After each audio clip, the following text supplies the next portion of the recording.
Ah, welcome back. Welcome back. Hope you're all doing very well.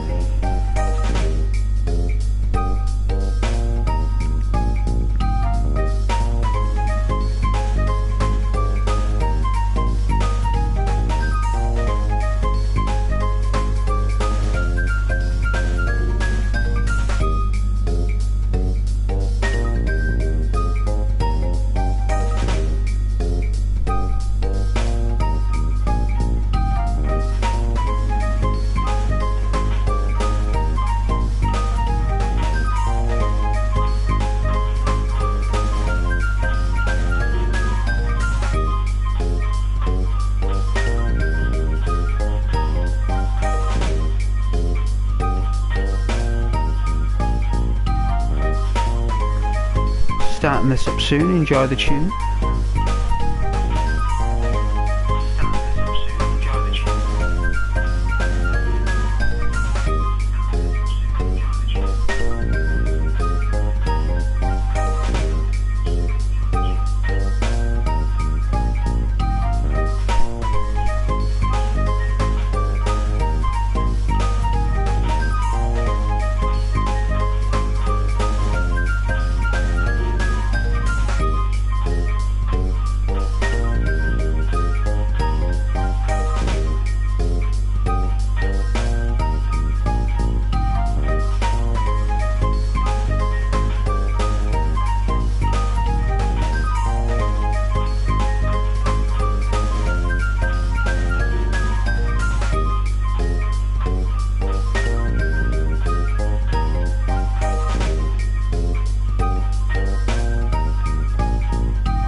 Sorry about that echo.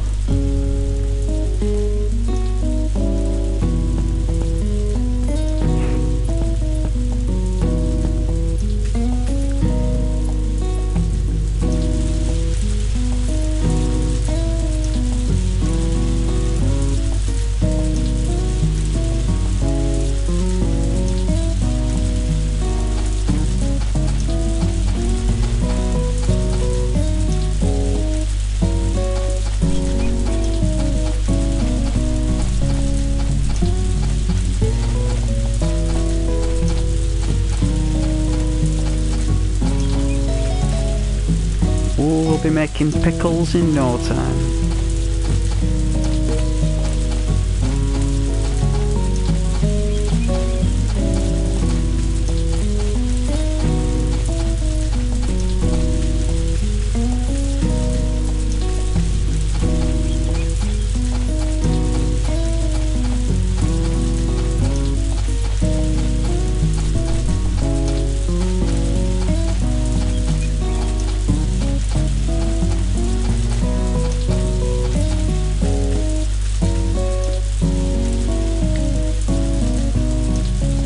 Like, the graphics on the Nintendo GameCube is actually better than the PlayStation 4 Pro. I don't even know if that even makes any sense.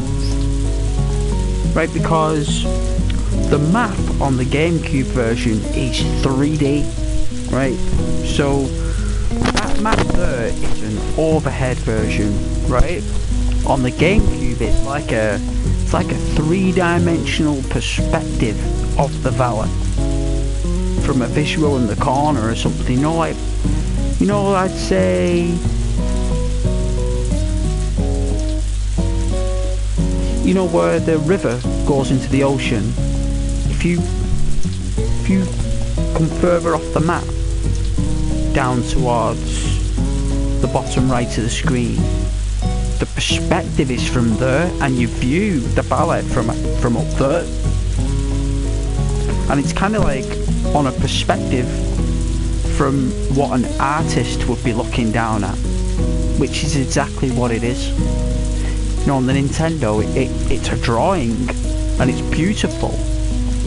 It's beautiful, right?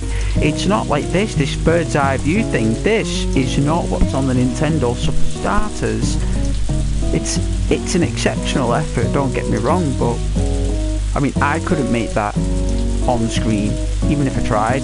So either way, it's a brilliant way of they've not been able to put the drawing over, so they've had to do their own, and they've come up with that, which is fair enough. I suppose Sony players prefer bird's eye view stuff back then. Me personally, I prefer the perspective map from Nintendo, and the rain is a lot better on the Nintendo. The rain itself is a lot more realistic and real. And you know I'm fussy with my rain and my water, so right off the bat, the weather and the sky level, the colour and the EMB light levels are still more ambient on the GameCube, right? The field has actually got more detail on the GameCube version. There's more detail in the soil itself and in the grass itself. There were different levels of growth. The only thing that I can say is better on this version is the audio, the sound, the music. It's a lot softer. It's not as, doesn't hurt your head as much,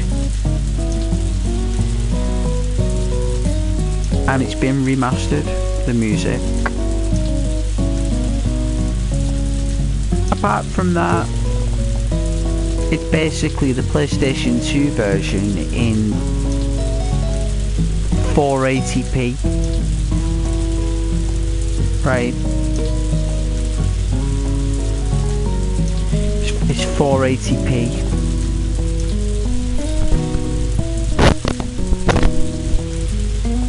I can see there being like an upscale of 720p here, like somewhere between the menus. I think that's 720p. This is 480p coming up now. That's 480p, right?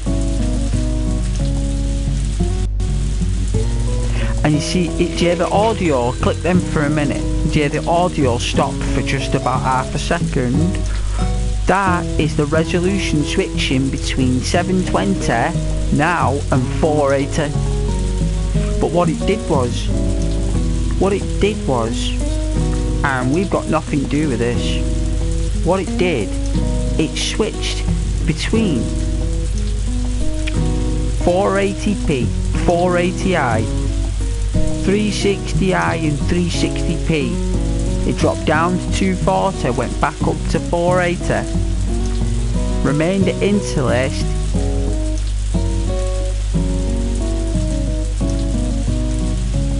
and then went back up to 720p. It had to go up and down a ladder of resolution then, because that is what it has to do.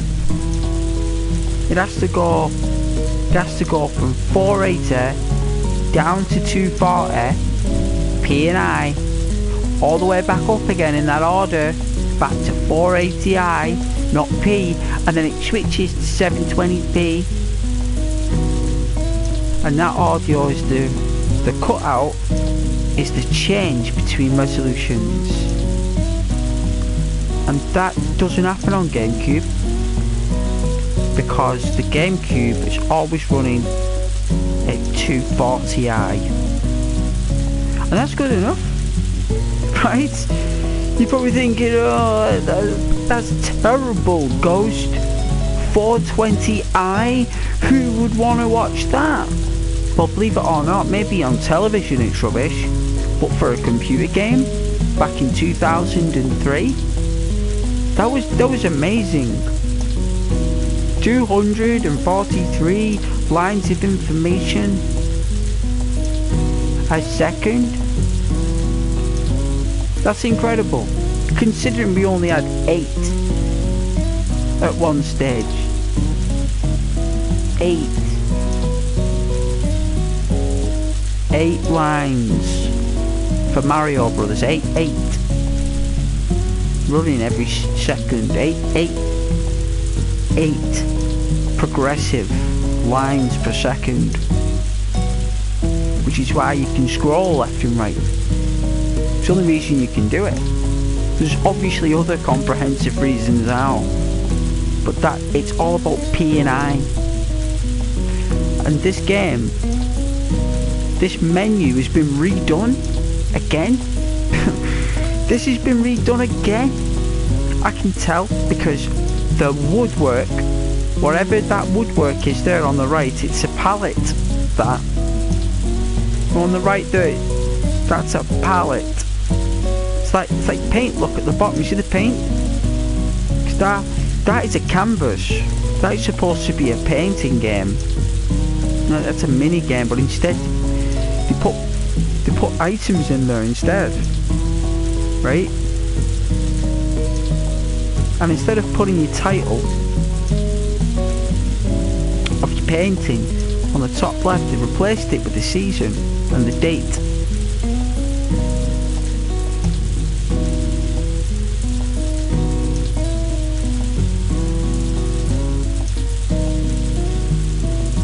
I mean, whoever come up with that idea is pretty creative, right? Because that is just that's just a ripped off piece of bark. No, from a tree. You look at that menu closely, that's what it is. It's ripped off bark. On the top left is 2 sticks glued together. Right, it's 2 sticks. And that bit isn't paper. You probably think it's paper. It's not. It's canvas. That is canvas. And look, even the little thing next to the triangle, it's like a number 9. You think it's a number 9. Like, that's a number 9. Why is there a number 9 there? But you don't bother to comprehend why there's a 9 there, but there's not. It's a nest. That's a nest. That's a bird's nest. Next to the triangle.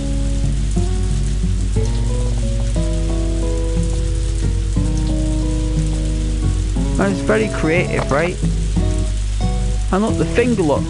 What do you think the finger is? That would have been the brush or the cursor to do a painting. Cool, right?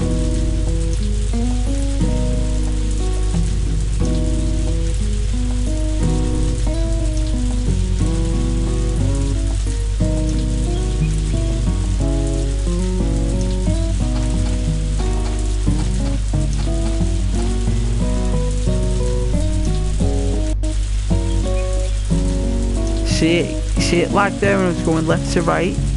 That is the change in resolution. If you saw it.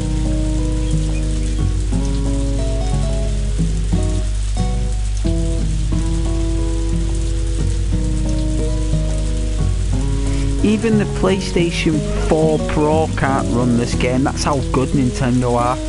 That is how good Nintendo are at making games, because even this console can't run this game. And think about it, the Nintendo version had another connection over there which connected to your Game Boy. This can't even do it. Can't do it. And for good reason as well. For good reason it can't do it, because it's not supposed to.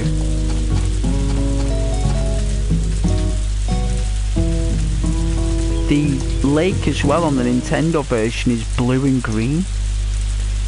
So why it's clear is beyond me, because it's normally blue and green. So maybe the blue and green didn't work. Maybe it just they couldn't do it.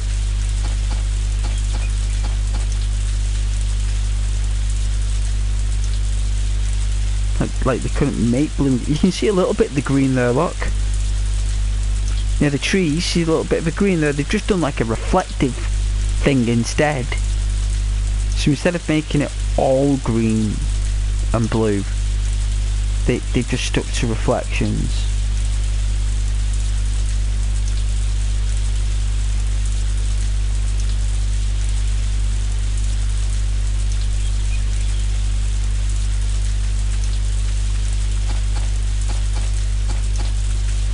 Another positive about this version though is you've got different outfits for different seasons that I like. I'm looking forward to the winter outfit. I think it's overalls for winter. I think it's blue overalls.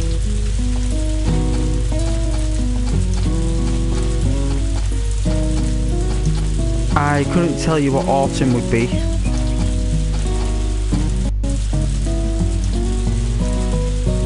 There's the sun setting. Let's go see the cow.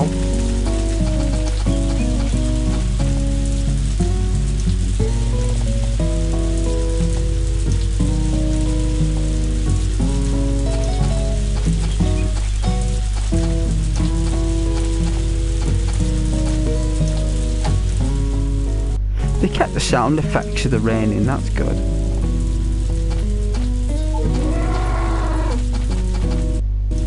Oh, it is struggling big time.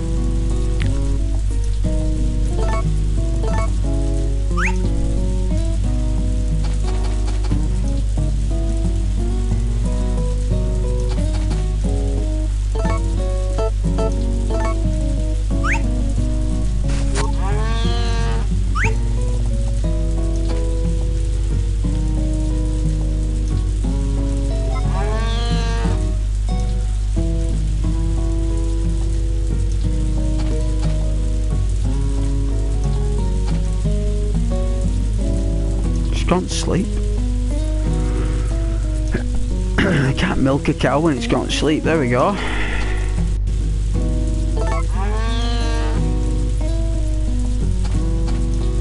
Alright, Jersey. Ready to be milked?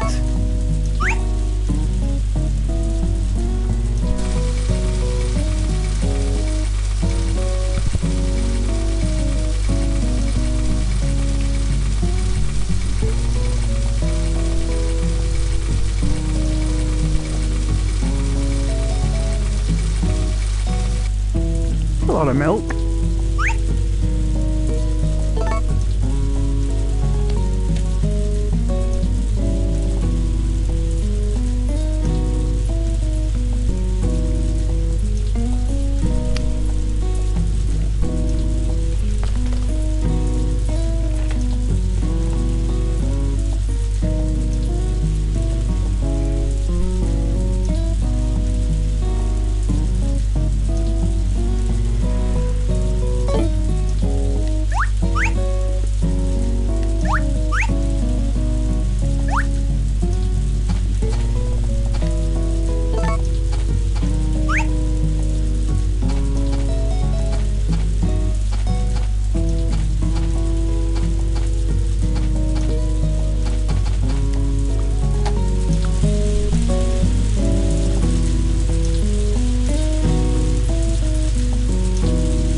Yeah, they should just kept it at...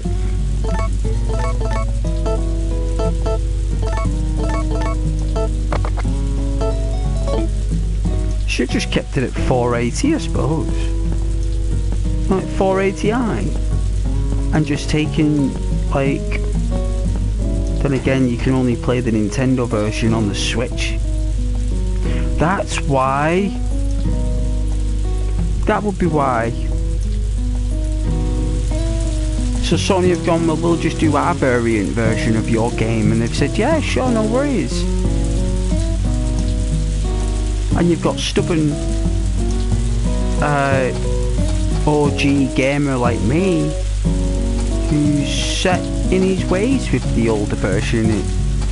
It's like the first time I've encountered dissatisfaction with a remaster on a more powerful console still isn't as good as the original game. Like, isn't that... It just proves that graphics and resolution and upscaling doesn't really cut the cake at the end of the day. Like, the classic feel of the game that I remember isn't there because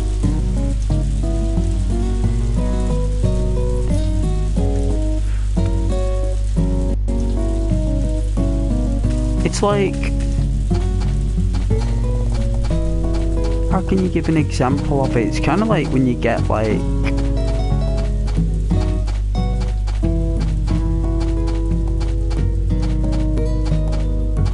trees are coming in nice. Hey, let's go indoors. Set the dog in. It's freezing outside on a night time, early summer. Still that breeze coming in till midsummer.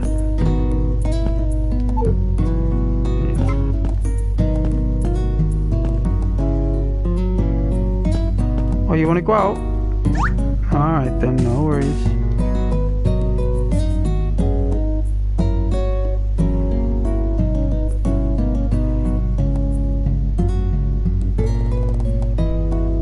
Go and get some snacks.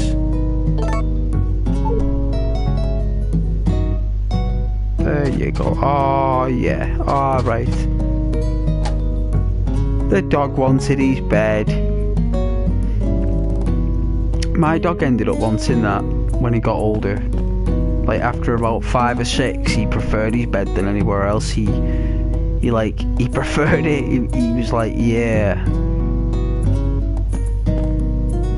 And he used to just fall on it. You know, when he walked up to it, he just like fall on the bed.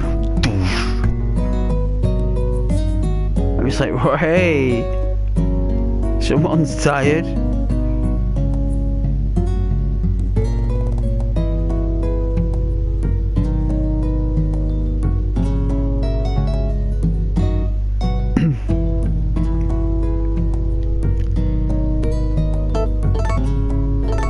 Used to know where the warmest place in the apartment was. He knew where it was, and he'd lie there. You know, in the summer, like the heat would come from near the loft. Heat would come down there and go through,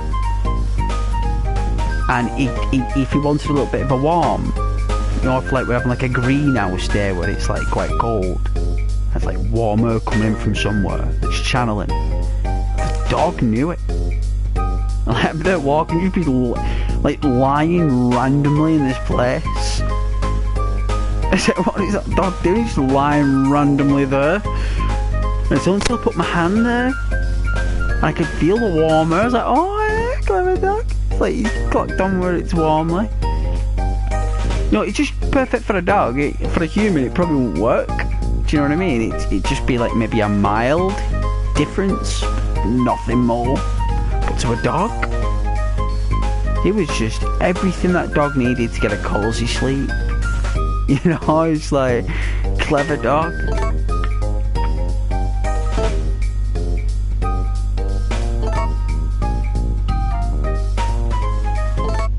Like, he chewed a Spider-Man memorabilia plush I had.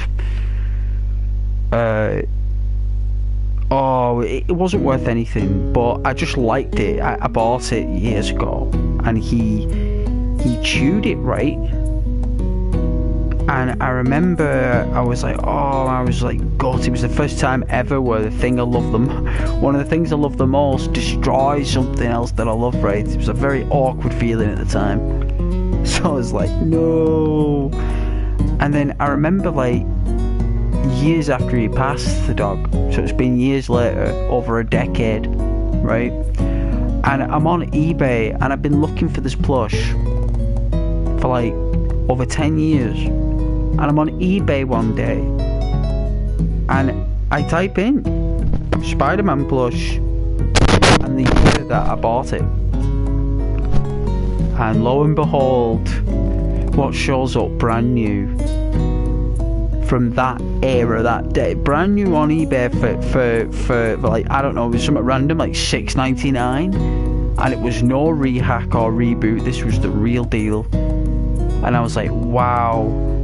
And it, like, I bought it instantly. I remember messaging the seller, and I was like, where in the Lord's name did you find that?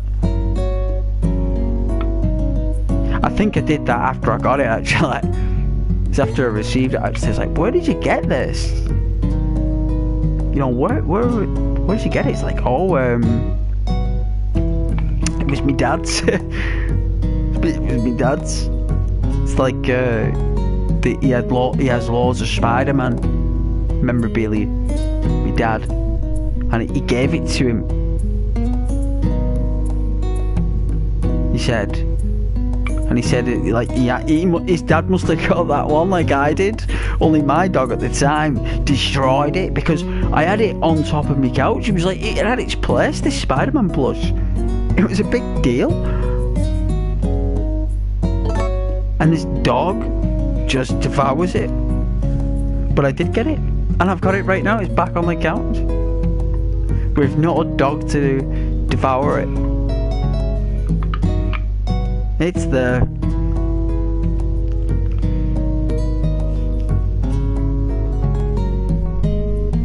I've actually got like I bought this years ago in like a pawn shop, you know, like them like second-hand stores that sell brand new stuff, you know, trading safe and all that. And I found this Star Wars toy, C3PO, like made by Kenner, 1979 or something. Like quite a big figure, really nice. Like that was like 40 quid, right? I paid for it £40 back then. Or over 15 years ago I bought it. It was like early 2000s I bought that thing, and she kept it there like in a box. Anyway, that thing's worth nearly like I'd say about 300 to 350 now, that C3PO. I've got an Arnold Terminator 2 figure in the box from T2 when the toys came out. Believe it or not, back then when movies came out that were for adults, they've released toys for kids to play because we weren't allowed to watch the films, so they could create their own film with the toys. That was the idea, right? Like that's what they did. And I've got like the T2 figure like sealed in the blister box. I've got all the most of the Tron toys that came out in the late 2000s, 2009. I'd say that toy range came out. I've got Minecraft toys, the early Steves, and the Slender Men, and the, you know, they're worth something now. Them, you know, they were like 2010, maybe a bit later in 2012. You know, they came over here in the UK, but in America I think it was a lot earlier than that. And I've got the origami Minecraft set, right? It's an origami set, right? That's worth a few bob. Like it's like an actual little rectangular box thing. It's like an A4 writing pad, right, that you'd have in college or something. But it's like solid cardboard, and you open it up, and inside contains all different origami designs of the Minecraft world, from plants to the blocks to the people. There's all sorts of different things you can cut up and make your own origami. It's a really nice set. They were on clearance, like for about £1. I bought like the last 4. I thought I'll put them in the cupboard. And lo and behold, origami is quite popular at the moment. And having a Minecraft version from 12, 15 years ago sounds just about dapper. And Ghost has all 4 volumes of the origami set. Got all 4 volumes of it. Minecraft origami.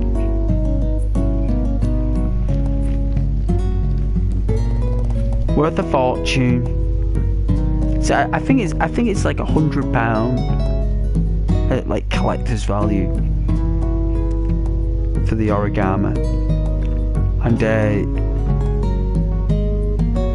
so a few other things I've got, like Super Nintendo, the SNES Mini and the NES Mini Classic, the mini emulator consoles, they're brand new sealed in the box. The PlayStation 1 Classic sealed in the box. The Amiga, or the Commodore, is it the Commodore 64? I don't think I got the Amiga. Couldn't afford 150 quid. It's quite expensive, that. I think the Nintendo stuff's worth its carrot.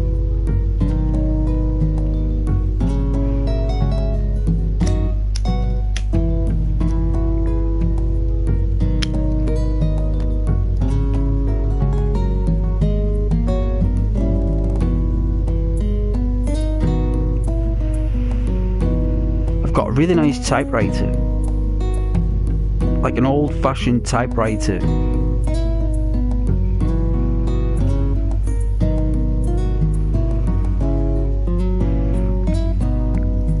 And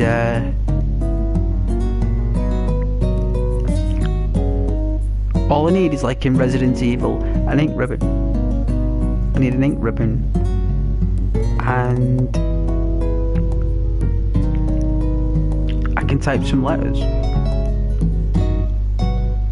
Imagine doing that now, like typing a letter on a typewriter to someone. That'd be bizarre. Looking at it like, what in the Lord's name is that? Has that been typed on a typewriter? But yeah.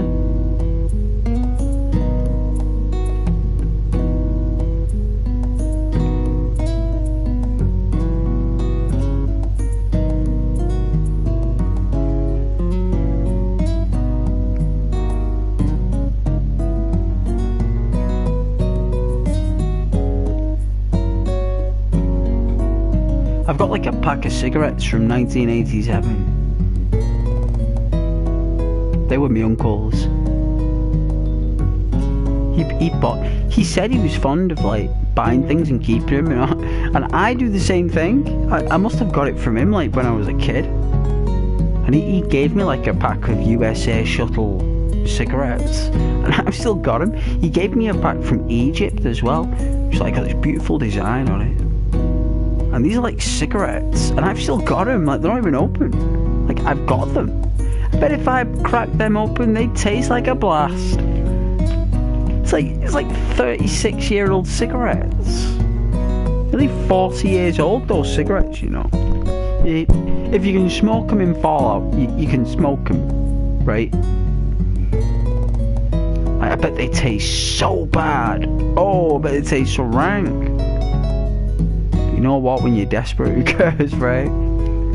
If you need a smoke, who cares? But I'm looking forward to getting stuff done on this tonight. It's only 8:30. Is that 8:30? Yeah. I think there's someone watching. We nearly got 800 subscribers.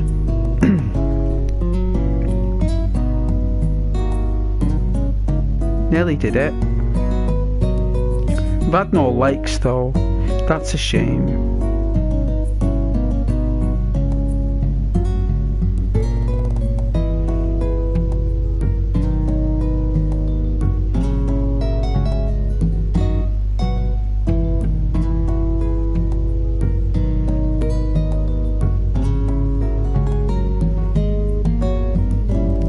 Yeah, had a lot of feedback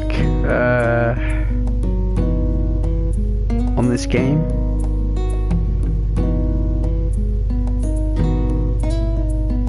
It's friendly. There's no madness to it, and I can get a drink.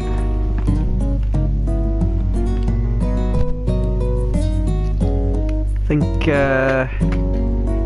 Dr. Pepper's on the rocks. And what else? Let's get some snacks. Maybe a second.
These old games are pretty loud, you know what I mean? Like for some reason, like the audio is really loud through headphones.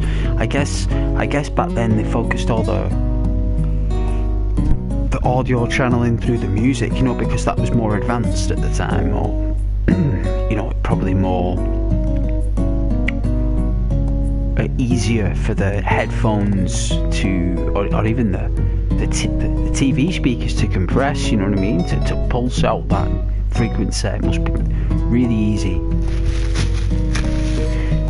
Because I always felt that games always put a lot of stress on the old tellies. A lot of stress. You know what I'm saying?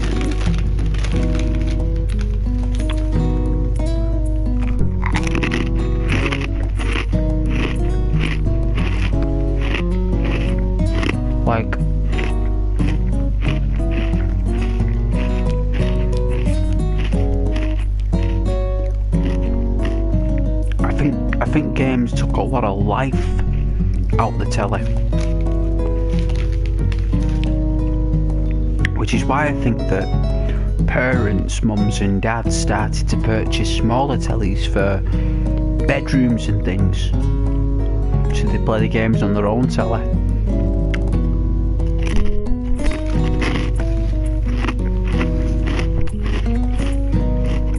You know, it's like Nintendo convinced mum and dad to get you a telly as well, so it's kind of like they improved the market for all assets. You know, you have more assets in the household, then you got a telly in every room.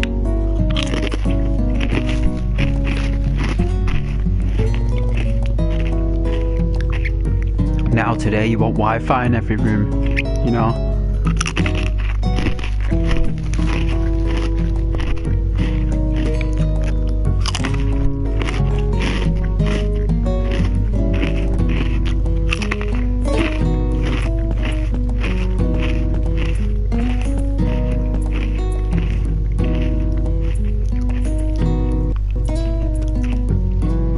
I think the old NESes, the Mega Drives, all that stuff, they all put stress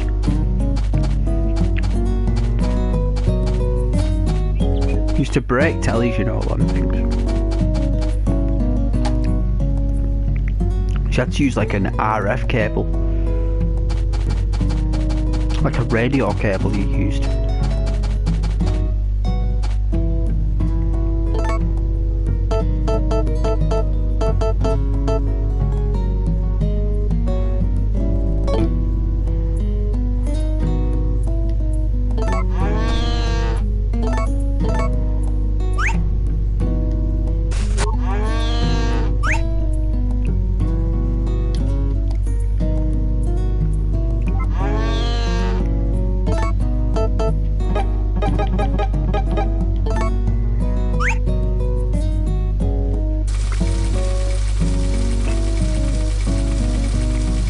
I think PlayStations used to do a lot of harm to tellies.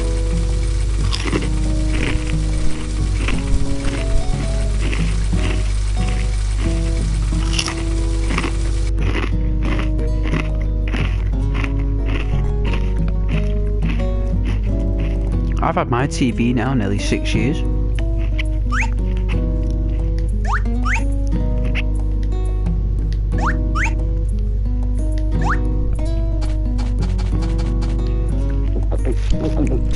Got this on a Black Friday.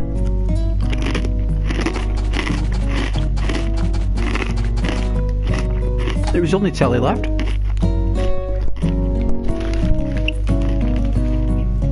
It's a 41 inch for some reason, a 41 inch.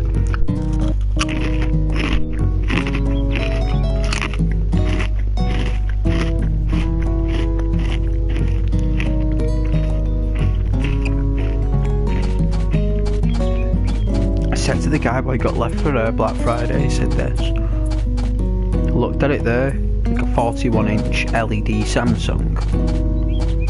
I was like, cool. Looked at the box there, said, have you got the box for? I was like, yeah. So I looked at it there, like brand new in the box there. I was like, the side there it said built for games. I was like, I'll just buy that. Just built for games, just like made for games basically. Pure and simple. Let's get the horse, the cow out. It's a nice day. The sun is shining. The cow deserves a day out in the sun.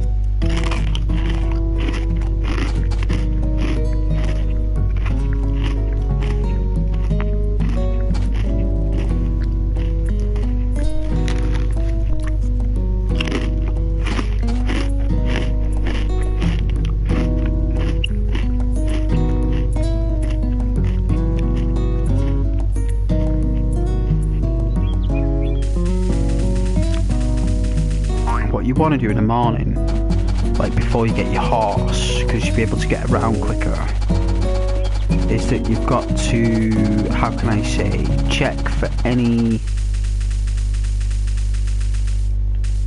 they've not grown back yet,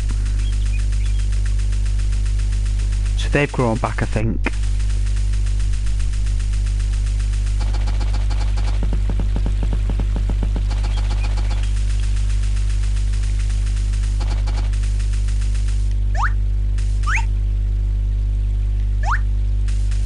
Really, I should have done this as soon as I got up, but it's either this or milk the cow. Do you know what I mean? Like, you can't do everything in one go, which is why it's good when you end up getting a family, because your son will do it.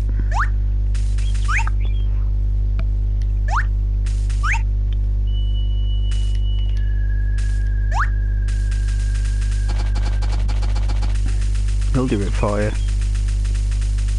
And then when your son makes friends with people round the town, they end up helping your son. So by the time you know it, you got like 3 or 4 people helping around your farm, and by the time you're really old, you're a proper old geezer. Literally, you just sat there. I think it's called the Twilight here, and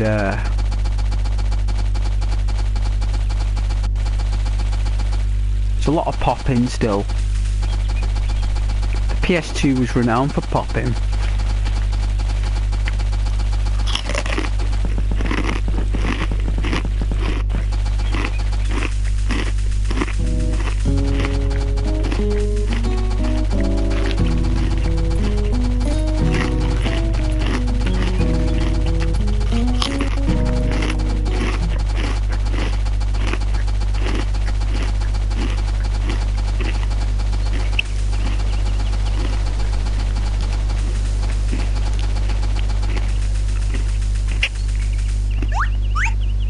Might get away with it. You've got to do it before 12.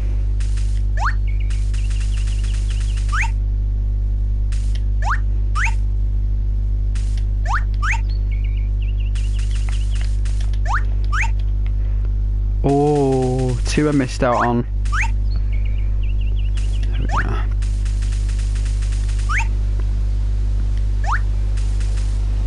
Not bad.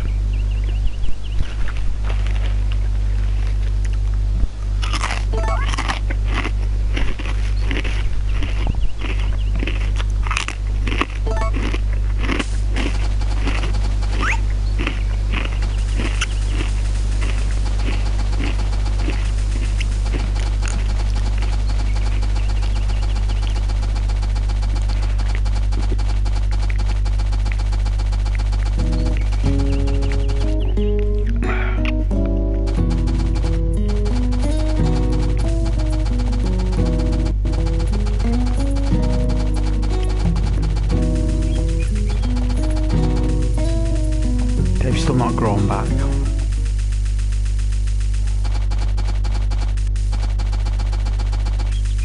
Oh yeah. Hey Mustafa.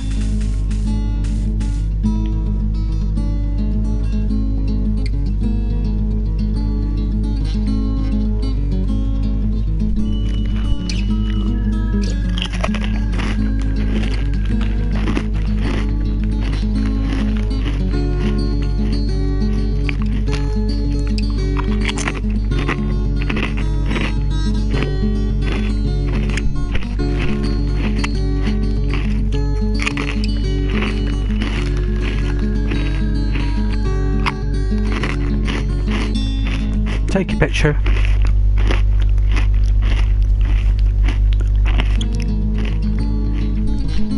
It'll go blue for a second.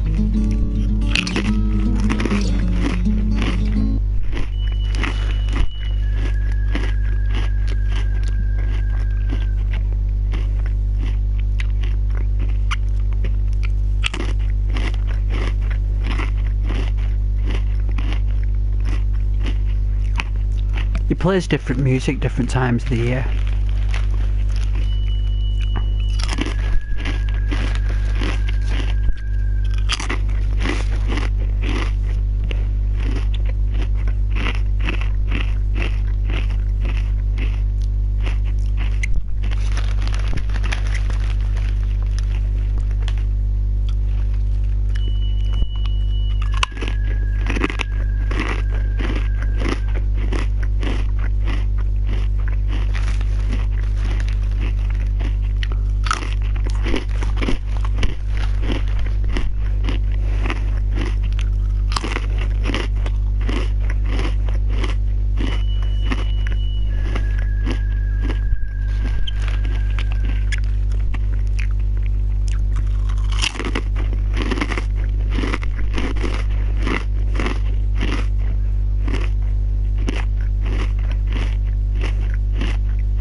nowhere. The PS4 can't even handle a render distance on this game.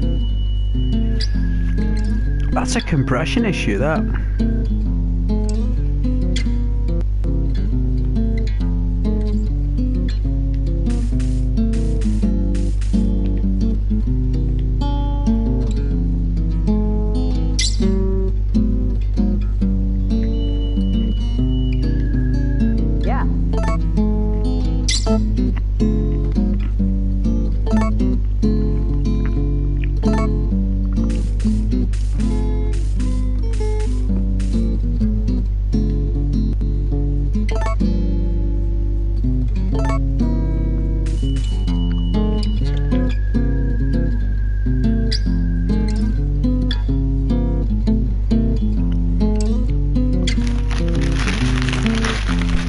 Geballte Note there.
do enjoy the guitar. It's definitely an acoustic. It's not a 12 string. I've played a 12 string, they're nasty. And on the fingers, they sound nice, but oh my goodness.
made it though. That sounded so husky. Like a Star Wars character.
In the Lord's name have they got like these reinforced like decks in cigarettes now, like reinforced packs? They're like tanks.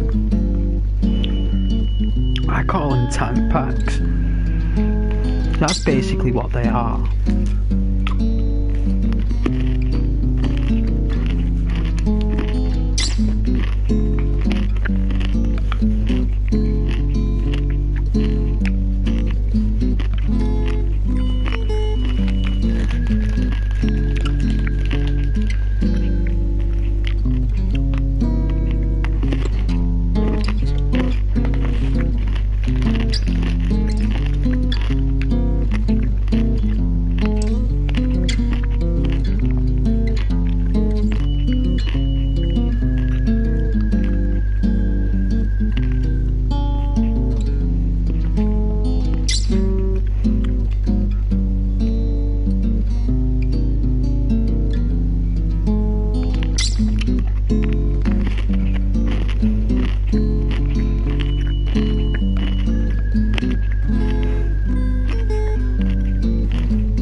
It's always wise to milk your goo indoors.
Isn't there a miracle potion you can buy?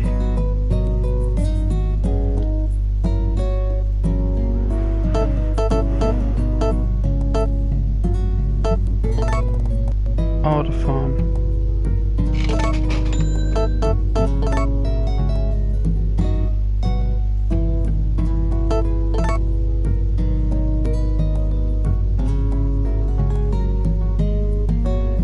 Wow, 2.5 grand.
Did they remove the goat?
Wow, that's like over 112,000 gil.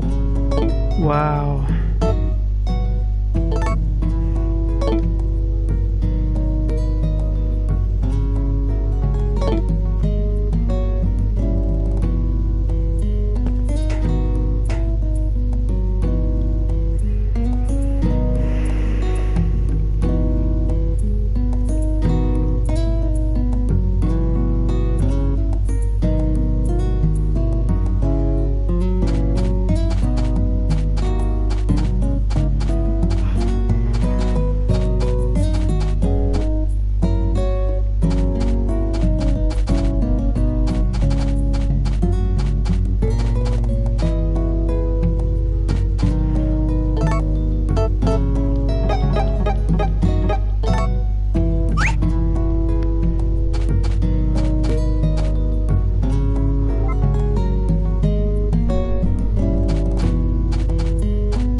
I always end up going to sleep on this game at 10 o'clock at night. Must be from my GameCube days.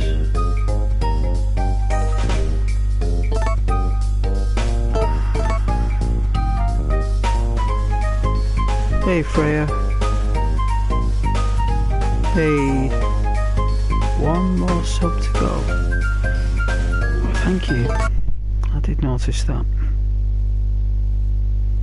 It's alright though. Thank you very much.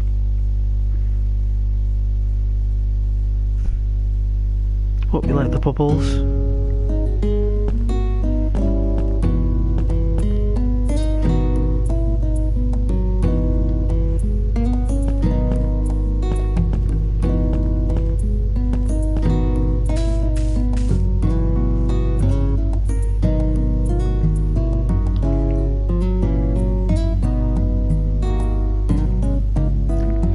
I was on the phone before.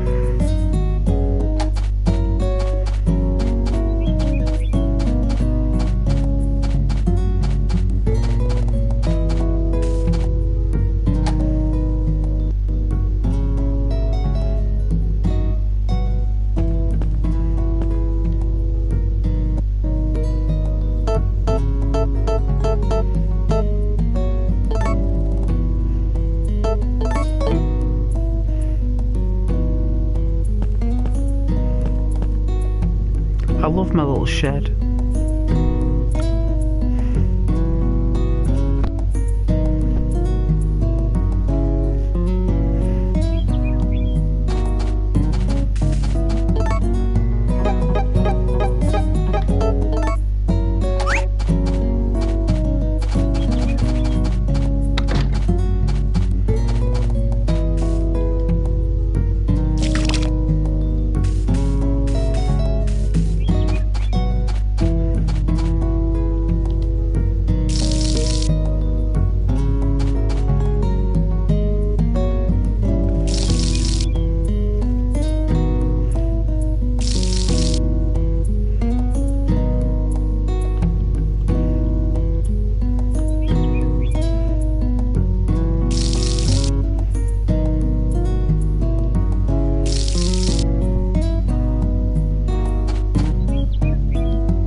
What's dead?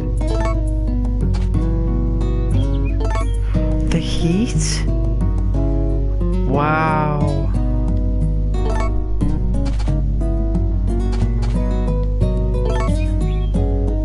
Hang on a minute, you can't grow turnips in summer.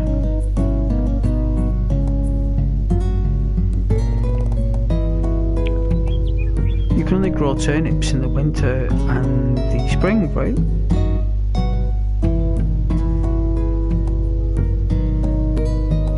It is. It is.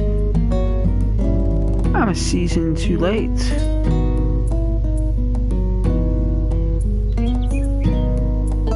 That is a shame. Well, what you do is, in this case,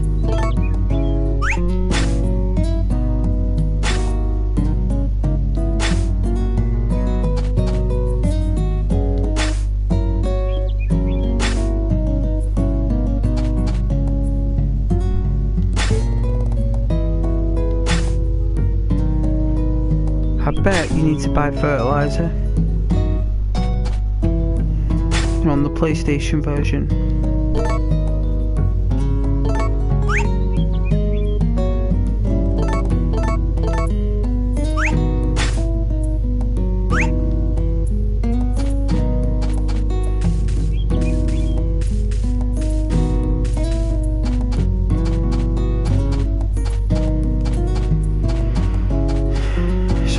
winter to the summer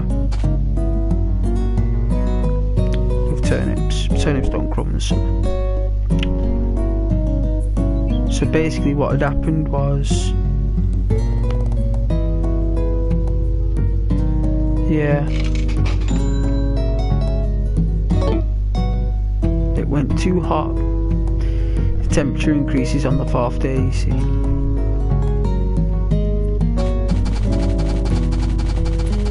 Thought I could get away with it.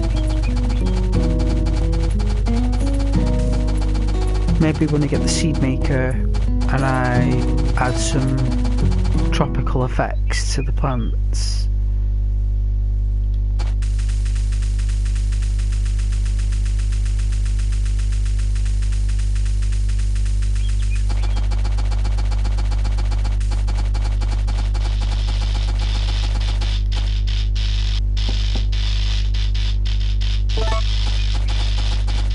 Sleeping.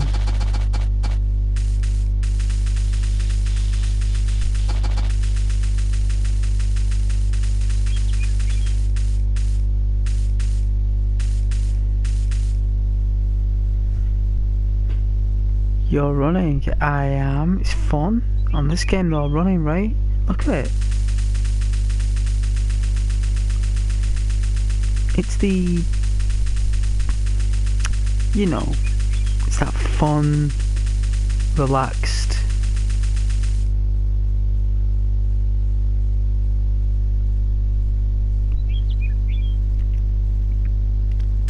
Walking's cool, but the clock ticks too fast. Look, it goes in seconds. So it's kind of like 20. It's like Red Dead actually. It's the same day and night cycle as Red Dead Redemption 2. To be honest.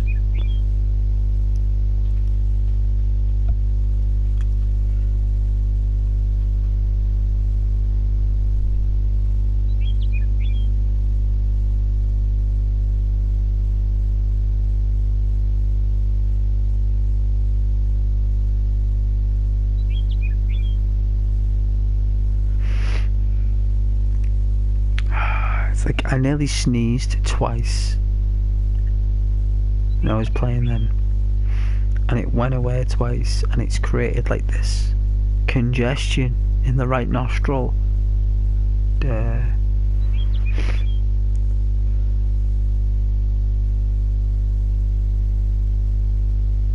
Just means I'm dehydrated, really.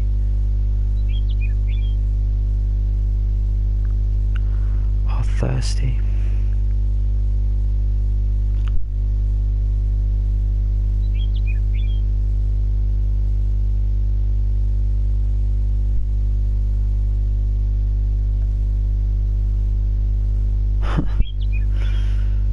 Look up at the light. I tried. The light wasn't. The light wasn't. It didn't capture my nerve endings, you know, from behind my eyes. That's why you look at the light. It's your nervous system behind your eyes. It mustn't have got the little wires moving. That's all it is. Just little wires. And for some reason it's just created like a weird blocked right nostril, like one that isn't a cold but it's blocked because of dehydration, I suppose.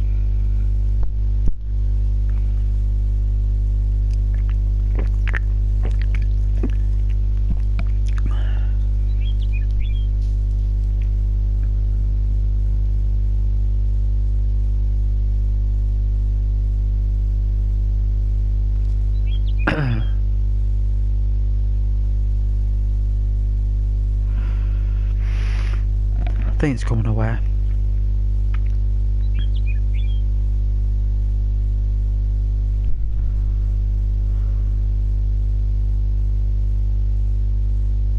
Yeah, it's amazing how that works. I have the photosensitive reflex. Oh yeah, yeah. It's a brain. It's the brain, Freya. It's all down to the brain. Everything and anything. Your brain as well. Did you know it's got a radio frequency? You know, like radio from a tower, you know, like a radio tower. You know, it gives off like an output. It's called an output. Like, did you know that your brain creates the same thing? It's just that we haven't got a device that can tune into that frequency, because no one knows your frequency. Nobody, only the universe knows your frequency. Nobody else does. Unless someone can actually walk around inside the frequency and observe it and test it from within, which is impossible, right? And wherever you go, you are, you know, like a radar, like a radar. You give off the same energy as a radar. It's an instinct. And you've got one that's ground level and aerial. You've got two. And I suppose they're called sonar and radar.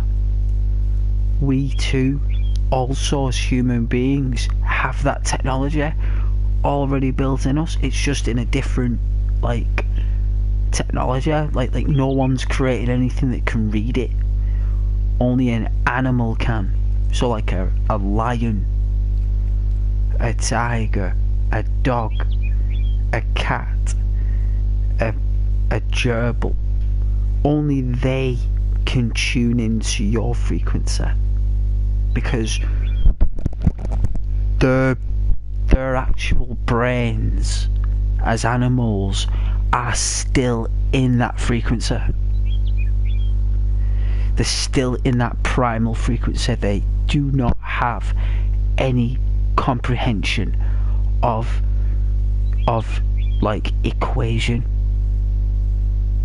They wouldn't like stand there and comprehend the day. Today is pretty cold. Isn't the wind quite blistering? Like, they don't say that. They have no idea what that means. All they know is that they're aware and they can sense other frequencies. Snakes, insects, humans, aeroplanes, cars, bikes. Everything's like making a sound, has a visual interpretation, is combined with another life form. Like an animal picks up on all these different radars. But you specifically will have a unique frequency, and it was actually taken from when you were born. So like it came from your family. It's that same frequency.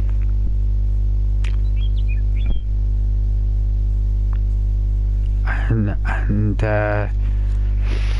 you do with it as you please.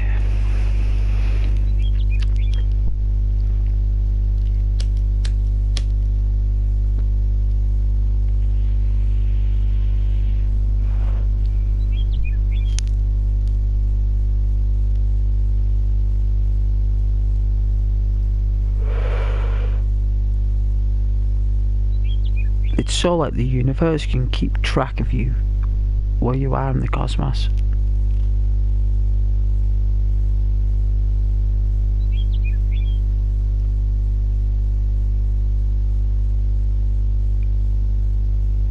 because at one stage in our lives we were singular cells. We were little tiny single cells. You weren't formed completely. You were actually just a single cell. And you as a single cell, you were on a race as a single cell, you as an individual watching right now. At one time in your life, you were a single cell organism that was on the race of its life, because you had a life expectancy of however long that moment is. Nobody knows it. You were aware of it at that time. You're not now, but at that time you were. It was a universe. It was an actual place. You were there, and you were travelling at such a phenomenal speed. But that journey actually probably felt like a lifetime, right? You were on the race for your life, and you wanted to get first place. And what you did is, when you got there, they said that you have to sacrifice yourself to reincarnate into something far greater than what you are right now. But you've got to give yourself to the light. You've got to give yourself to the light, and you did. You did. You gave yourself to the light, and you, as a single cell, sacrificed that single cell to become many of those cells, many and many and billions and trillions of them. You took a risk, and it was the biggest risk you ever taken in your life, and you did take it. You taken it, and you did it without hesitation.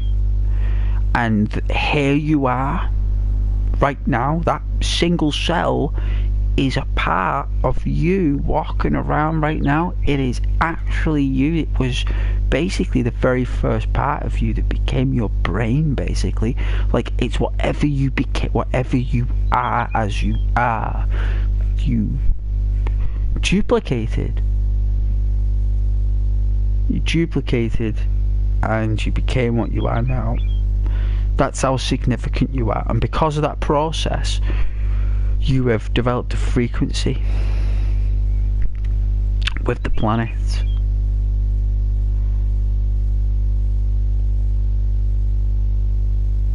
You're like an energy source. I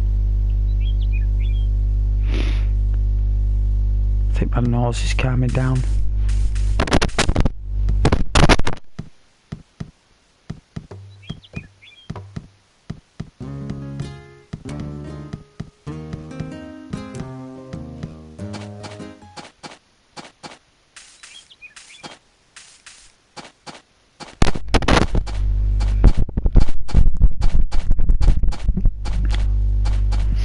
Well, my nose was blocked.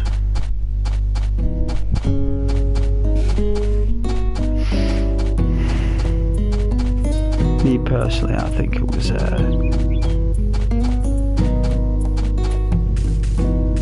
the remnants of a cold.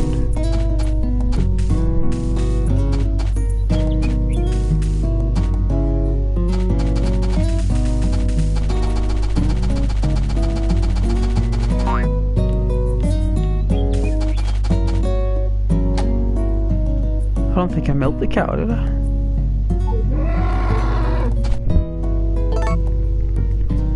Hey Freya, I wonder if we'll ever evolve to use 100% of our brains. You know what? I don't think it's possible. I think, like, you know, if you did, like, for example, like, the universe, like, so for your, like, body to use all of its working autonomy, you wouldn't be able to like have like a personality, for example. So the reason why you're unable to access those parts of your brain is because your personality is those parts. Evolution thought that the best way for the human to survive longer is to not use 100% of its brain to burn out its energy source quickly, but to rather create like the universe would see it as a rhythm, an energy rhythm. So like we see it as the soul or the person, like them, him, her, them, it, however, you know, it's interpreted. But the universe doesn't see it as a personality. The universe would see it as a rhythmic, like, energy signature.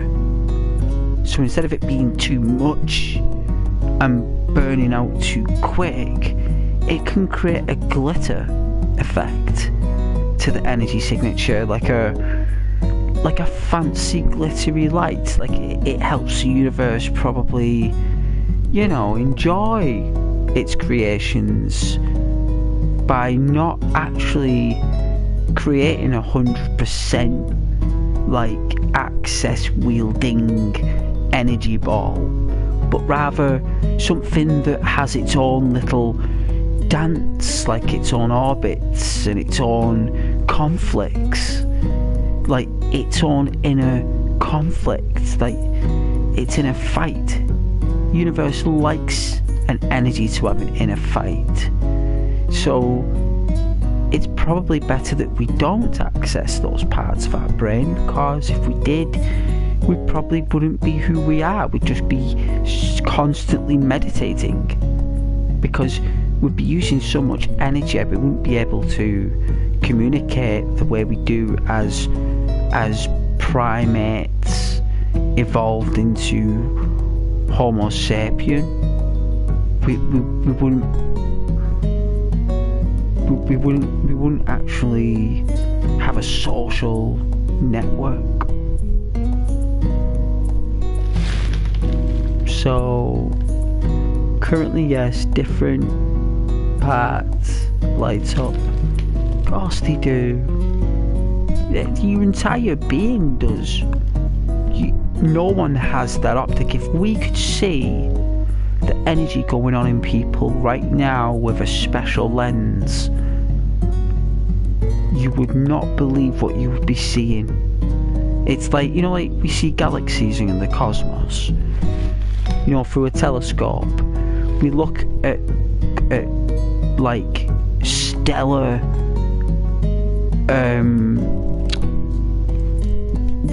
what are they called? They're not like star systems. They're like in a cluster, or an astronomical mega, right?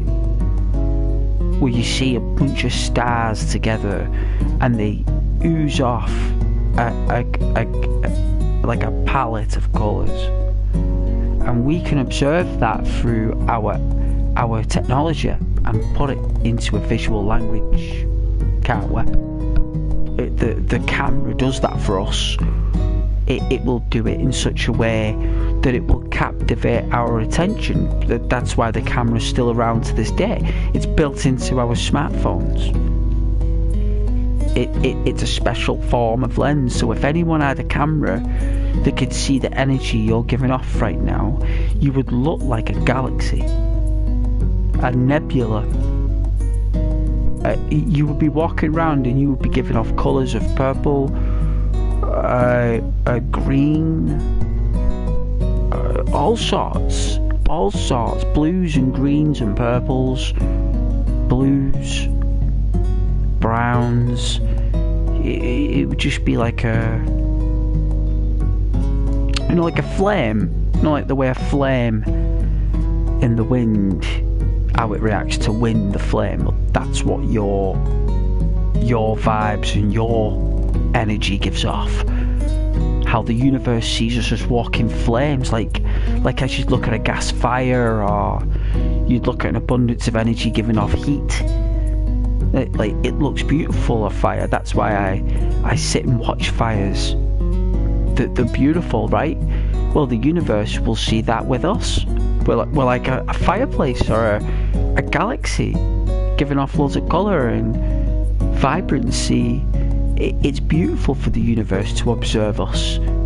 That's why it resets the energy sources, because the dinosaurs, they needed to be a lot smaller for the energy to be more resourceful, to give off more of a beautiful elegance. The flying dinosaurs won in the end, right? Flying dinosaurs, they won. That's why the birds won. It's only the odd bird that doesn't fly that's probably closest to the land dinosaur. You know, because that was all about energy. Water turned into tar. You know, when it was like the dinosaurs and the saber-toothed tiger and stuff, water turned into tar because the earth itself put tar in all the water supply. It actually, all the energy that was in the planet, it burst it to the asteroid that hit the planet, made all the energy of tar and all the energy, whatever that energy is, it all came through to the water. So whenever the dinosaurs or the animals drank the water, they just died within an hour. Poisoned the entire planet itself. The planet itself did it to itself. Isn't that crazy? So it just goes to show the planet controls everything. It does.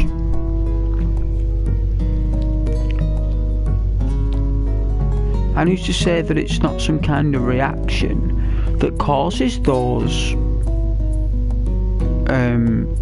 rebellious sabotage of its own purity? Why would the planet do that? You know? Well, when it's hit with an asteroid, I suppose it will. It's wounds, isn't it? It's a wound.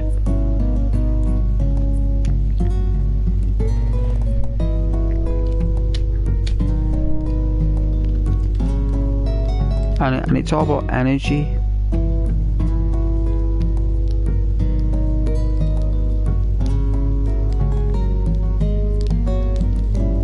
I mean, even the sun doesn't access 100% of its full energy, does it? Because it wants to live for as long as possible, so even the sun will only distribute so much of its energy to the earth.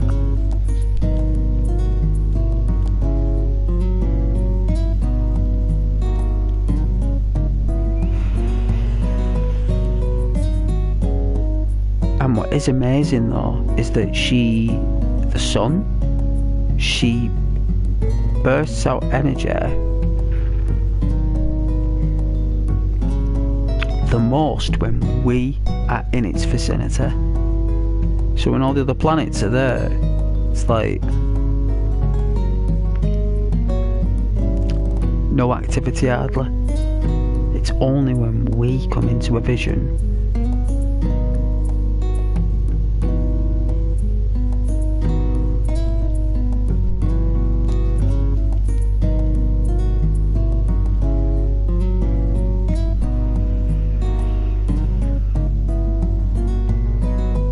like when she sees us.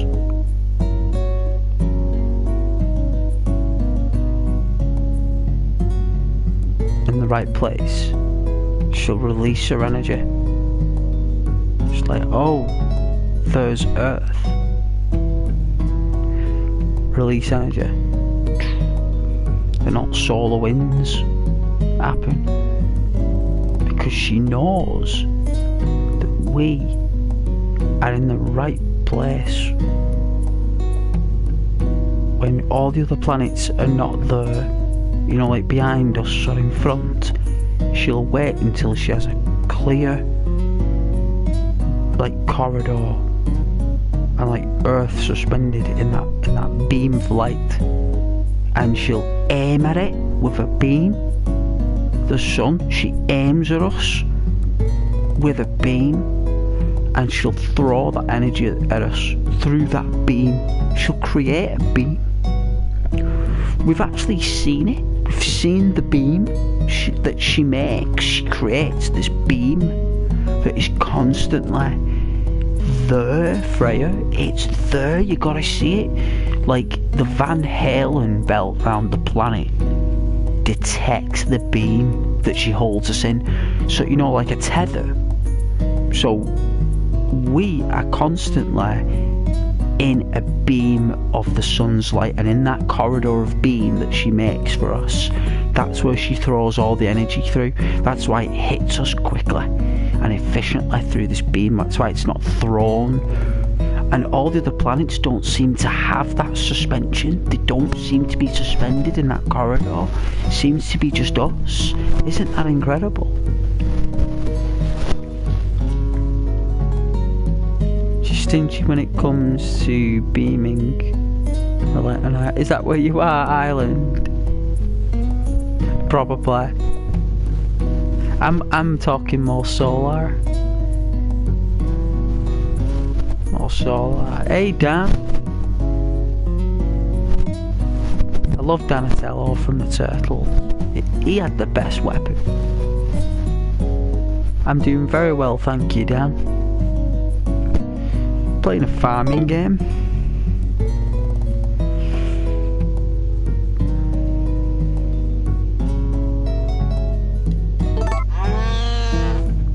I'm gonna milk the cow if I can.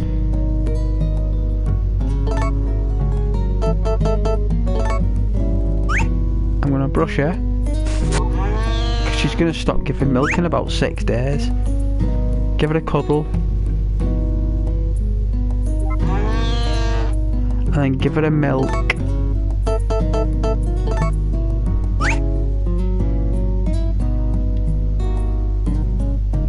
There we go. Hey.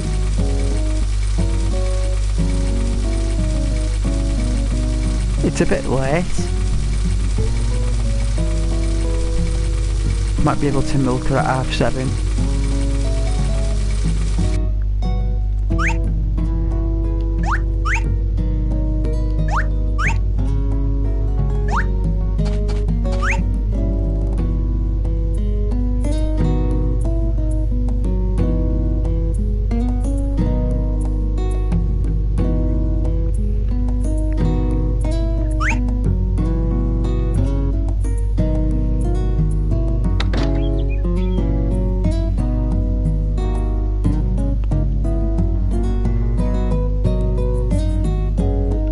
So that's why you gotta make the fertilizer maker.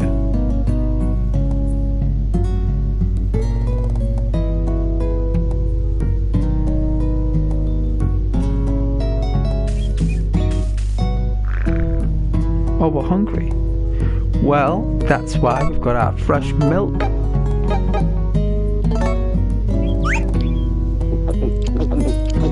Yum yum. There we go. A fed farmer is a happy farmer. Oh, it looks like our field's starting to grow. Our field is starting to grow. It's getting a little bit of length, look. Look, it is. It's coming together. It's coming together. And all we need is another probably 150 fertilizer. 150. That will probably cost about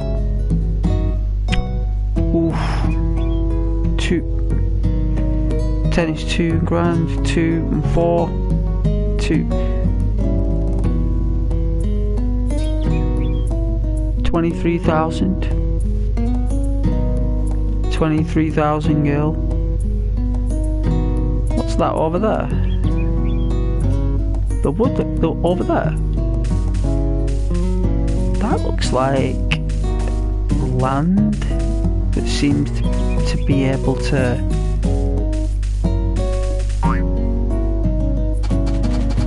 It looks like it's land that you can destroy. Turning that into farmland. It looks like it's farmland. Look at the squares. It looks like it's potential farmland.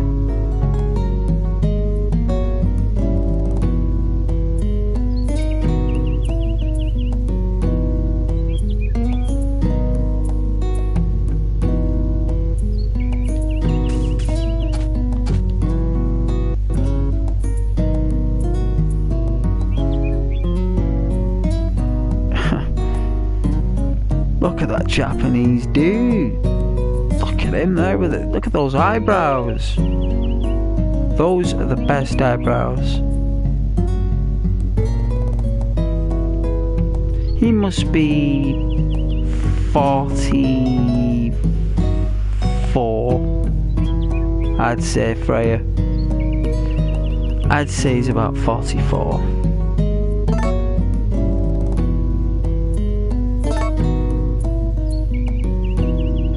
You should try to find a wife soon.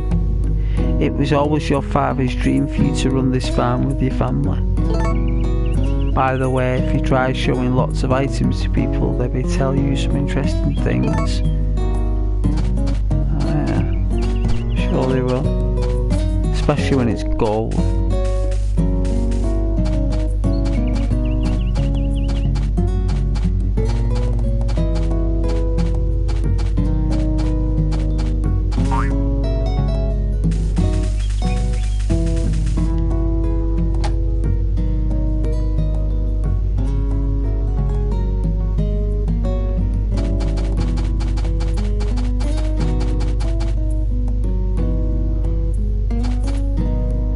She wanted to go out.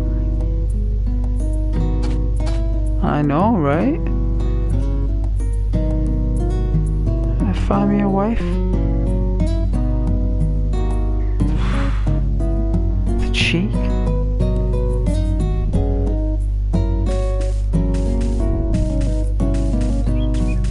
Since when do I want a wife? I've not met anyone.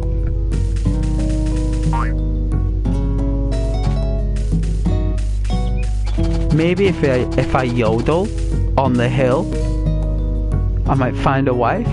No, like proper yodel. Yodelay, yodelay, yodelay, yodelay. I think loads of chicks will come running. I think they'll all come running after that yodel. It'll echo in the valley. My voice is echoing amongst the walls. People can hear my chimes. In every room, I'm travelling through the windows. My yodel.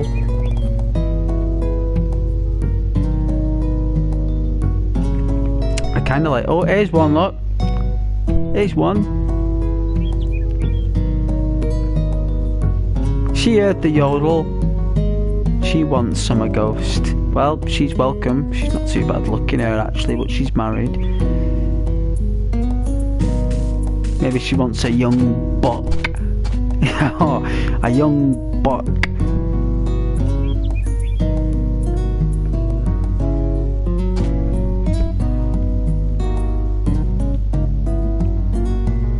Oh yeah, cock. Thing is with cockerels, they're hard work on this game. I'm not gonna purchase a cock. I think the hens, the female chickens, yes. I think the only reason I need to purchase a cock would be if I don't know, if I wanted to breed my own chickens.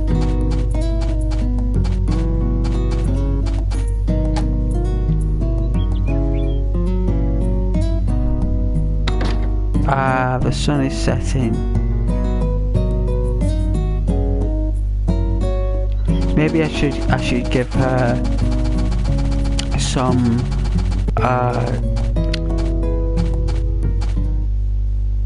milk.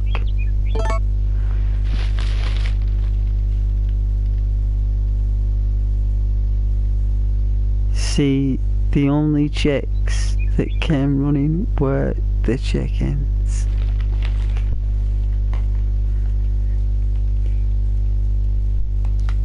Nah, she was definitely interested, that red-haired female, but I think she's married her though to that fitness dude.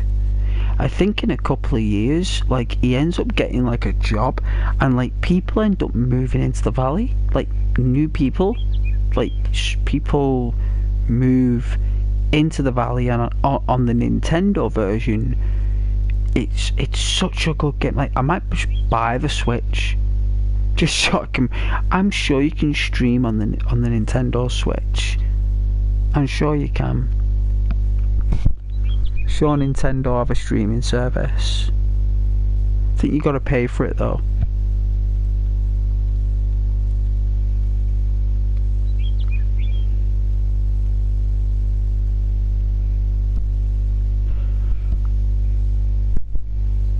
Oh, it's such a good game on the Nintendo.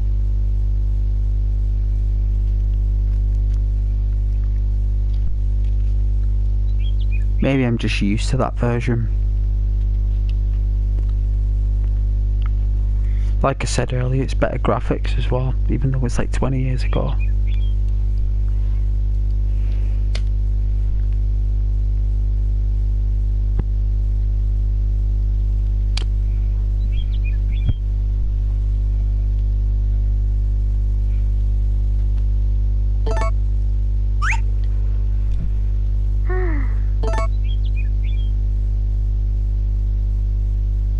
She loves it, of course she can. You're very welcome.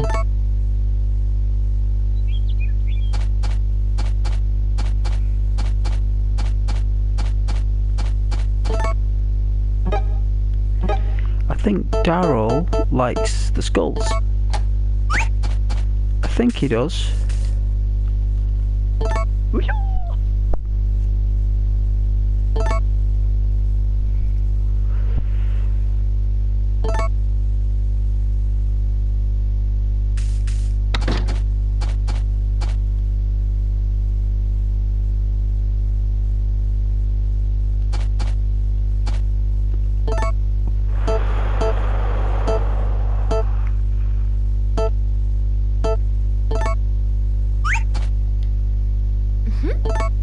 Hello, ghost.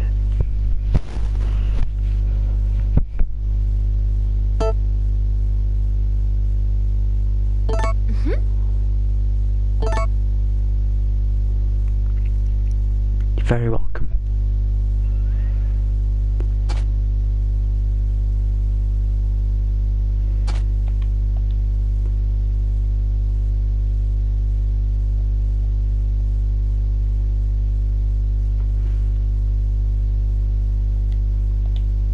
Yeah, that's her name. Look at that beautiful summer sunset there. Look at that. That was really nice. I remember seeing that back in the day, you know. I was very impressed with that back then. I was really amazed at how far games were coming.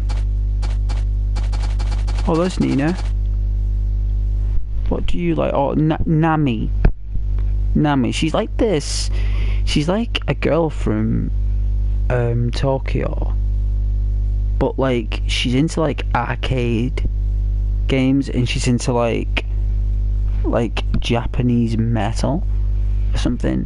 So you've got to like give her like weird stuff, so like she doesn't like skulls. Like she might take the skull, but she's not into flowers. You've got to give her stuff like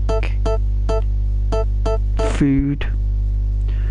You've got to cook her food. If you come and give her salads and food, she'll snatch it. she'd be like, oh yeah, that's so nice. Like, thank you, you know. The other two chicks are kind of easy. They just like flowers and like coins and rarities, where Nama, she's more specific. And she's actually supposed to be the most like the wife that moans a lot. So Celia is the most chilled out, loving, like quiet wife, right? So you get a choice, right? So it's kind of like Celia will always be there.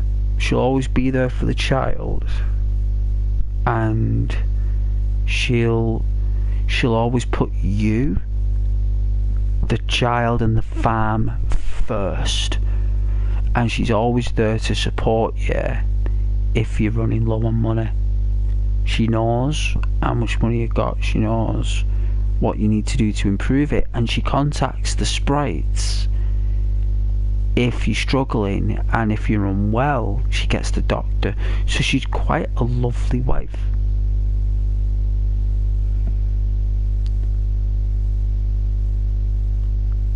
Where Muffet is more like going to the bar every night.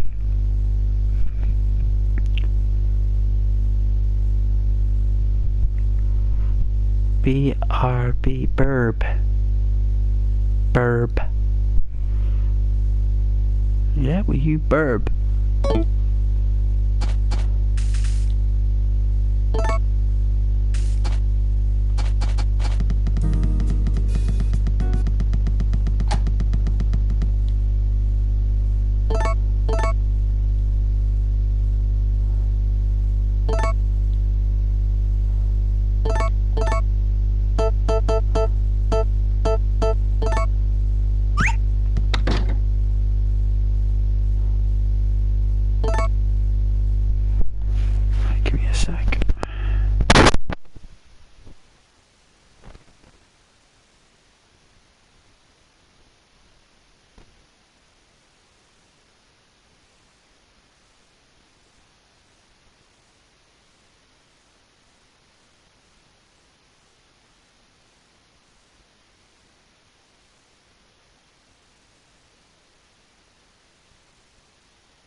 Oh yeah, I was having a stretch. Oh. But I wonder what burb meant. I was like, what's burb? So you must have gone somewhere. Ah, it's all good. Yeah, no, I was saying like Celia, she's like the more like homely wife. Muffet seems to be like, she's there in the daytime, but at night she's like out. She's never there to spend time with you. Like she's always like out. So like you're there in the farm, you're working, and at night time you'll come in and she's not even home, and it's like 10:30 at night, and you're like, where's the wife? And like you'll go out looking for her, and like you can't find her, and then like you look and she'll be there by the ocean. So you go down to the beach and she's there at like midnight. And you're like, hey, she's like, I used to come out here when we first met, and all this stuff, like dreaming of this life and all this stuff. And you're like, well, why aren't you home then? Like living it? Like instead of being by the ocean, like thinking about what you were thinking about 10 years ago, why don't you actually come home and actually live it? You know, like, but you can't really say that. You just kind of like, oh, that's lovely, sweetheart, or it's late. You know what I mean? Like it it doesn't actually give you any contest with her actions, you just live with it. Where Nami, she's like more not interested in the farm, but interested in you and the kid. So Celia is kind of interested in everything about your life. Muffet is only interested in herself, and Nami is more interested in her family but doesn't care about business. So it's like having that mixture of wives to choose, because not all three of them behave the same, and not all three of them deliver the same child. They all deliver a different set of children. So every child is distinct to the way you treat your wife, how you treat the child in its early years, and how you influence your family through the years with what you make. The money you make, so the more money you've got, the happier family you have. You walk around with 100,000 G, everyone's gonna be happy. If you've only got 10 G in your pocket and you've got a family to support, they're gonna be worried.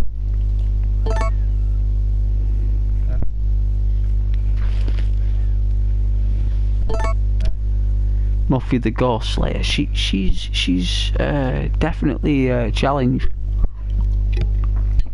But like, that's just one occasion. Sometimes she'll go walking and she'll be in the pub, and and like everyone's saying, your wife's great, she's loads of fun. I was like, hang on a minute, like, I've been up since like 5 AM. I've literally ploughed the entire field. Like, I've literally like made about 40 grand. I've milked about 6 cows, and she sat there having a glass of Southern Comfort with lemonade or a brandy and coke, and you're telling me my wife's great? You know what I mean? And it's like, it's 12 at night and she's in the pub. It's like unbelievable. I was like, I can't believe it. Like, because I had like multiple playthroughs with all 3 wives to see how it would work out. So when I completed it with Celia first, I then did it with Muffet, and then I did it with Nami. I actually did all 3 to see how the difference was.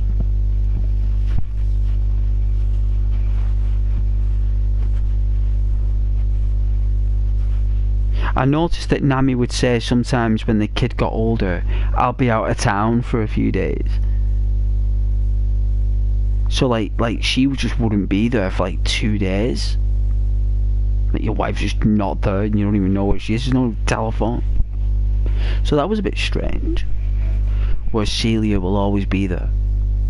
Always. And even your kid mentions that when you're older, because what happens is, this is really weird, when you choose Muffet as your wife, your kid, when he's a man, right, when he's a dude, he actually says Mum was never around.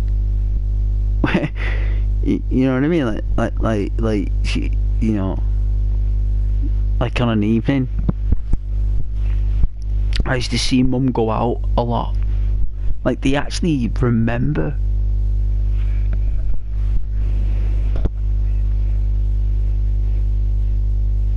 It's a really cool game. I hope the PlayStation does the same. I really do. It's gonna be fun.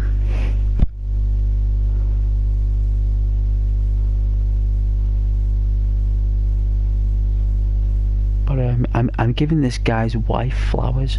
I'm giving her goddess drops, because that's what she is. She's a goddess drop.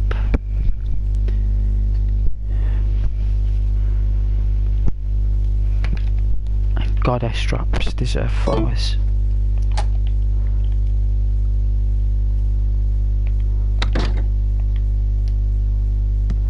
Nice little house. I think a surgery gets built here in the middle. An actual surgery.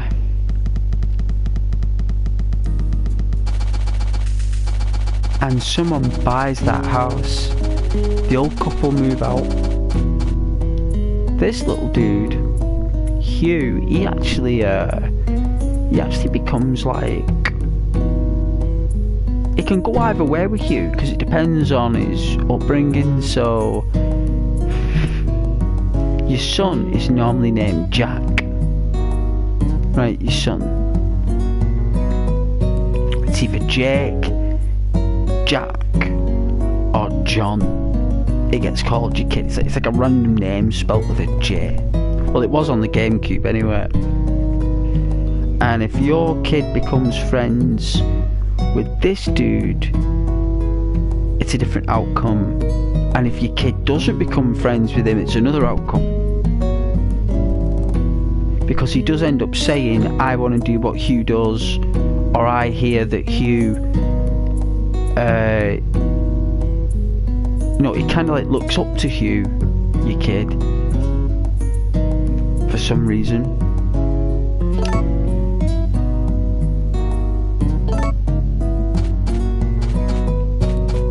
Don't talk to me when I'm running, he said. Probably was.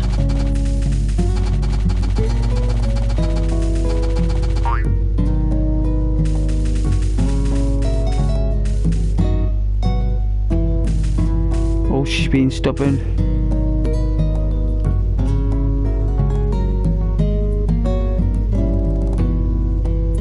Push her in. Come on, get in there.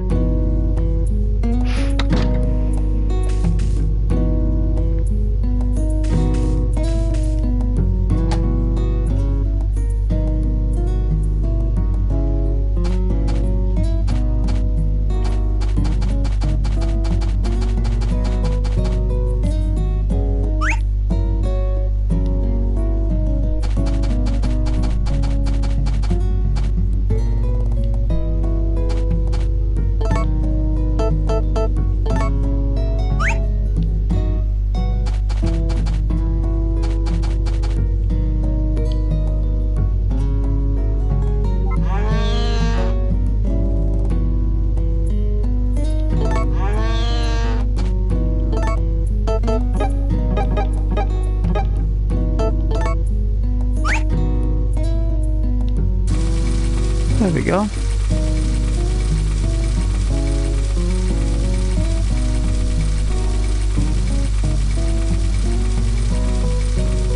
As long as you is a respectable peer, there's only so much parenting you can do before the kids start getting influenced by the peers. That's right, yeah, they do. They do. But that's the beauty though, it's like not caring about that, innit? Like the idea that as a parent you know that your kid will always follow, in the end, your guidance. But eventually, I suppose kids are going to need to ask other people for help. That ain't the parents. Because one day the parents ain't going to be there. Do you know what I mean? Like mum and dad eventually go to heaven. You know, and everyone's got to be prepared for that moment. Me personally, I wasn't. So, kinda hit harder. Plus I had to deal with it on my own, which was even more challenging. So, but I did it though, and it made me a really strong person. Like, really did. Not stronger than what I was anyway. Like, really did. Like, made me see a lot clearly as well. Really saw the real picture for a lot of things. You know, and you think that the world has ended, and that nothing on God's green earth can change your mind, right? Nothing can, right? There's a point where nothing will. And for some reason, you do. You do. You change your own mind.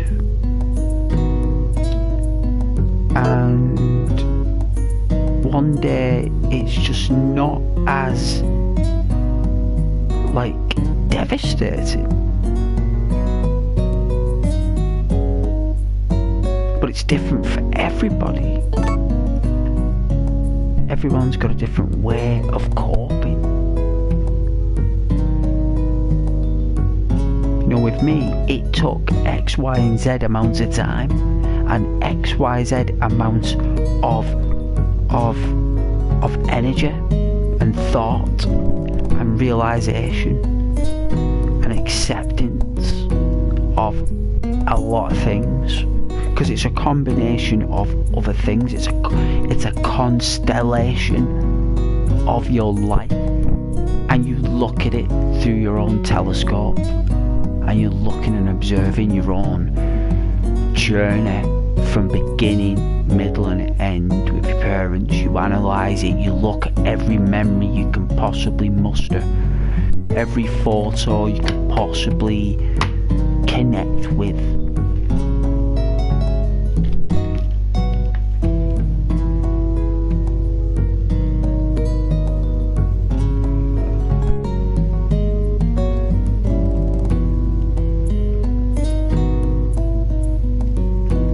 Oh yeah, and more. It's yeah. I was more or less on the, going down the lines of acceptance, really. Accepting something is really what it's all about. But it's like, before you get to that point of accepting something or all of anything, do you know what I mean? Like, it's how you handle and cope with those stepping stones and those leaps and jumps, and that defines and how you react to everything, who we really are. And when you actually look at yourself and we understand ourselves, who we really are, it's normally the loss, like that triggers those openings within yourself. You know, and discovering those different openings is all part of the process. No, because it can make you take on a new hobby, it can make you go to a new location, who knows, but it's mysterious. But normally you start in the church. That's where it all starts, is the church. It's either the church or the hall or a club of some kind. It will always start there, and then your journey just goes from there then.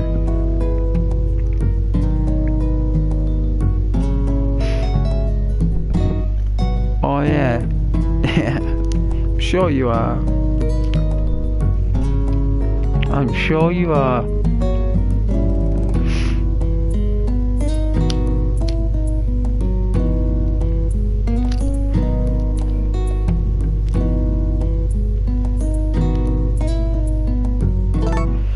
Want to see some bubbles?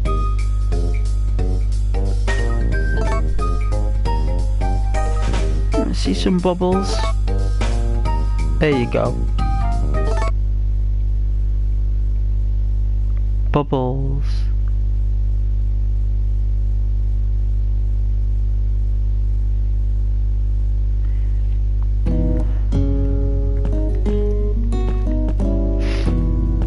Not nice for you guys.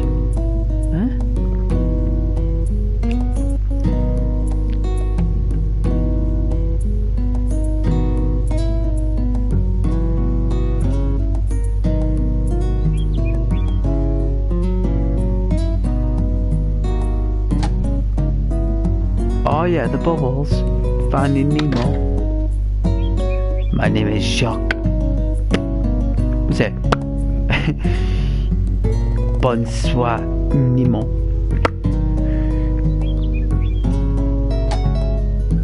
bubbles. Hey, shark bait. You wanna escape, shark bait? You wanna get out of here? This is how we're gonna get out, shark bait. You wanna go see your old man? Listen to me, shark bait. Man, I wanna go spend more time in the ocean. Yeah, shark bait. Yeah. How evil is that fish? How evil is that fish? Like everyone knows how evil that fish is. Like, it's like that moment when Nemo is in that tank in that dentist's office in Australia and there's a pelican in the window. That is a nightmare. Absolute nightmare. He's trapped in a tank with a starfish, a prawn crab, a suicidal, like psychopathic, sacrificial fish, voiced by Willem Dafoe. A crazy daughter who's wearing braces. The crazy pelican at the window who just basically off the cuff eats fish, believe it or not, comes by the window to basically find an opportunity to when he can eat those fish.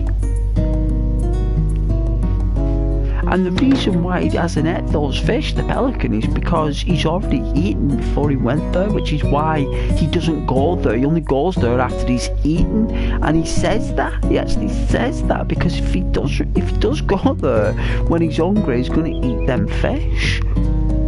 So Nemo is basically exposed in a lot of ways in that tank, and it's a scary scene, and people see it as a fun chapter, and it is, I suppose. But I mean, there's another creature in that tank that I've missed out. There's another creature.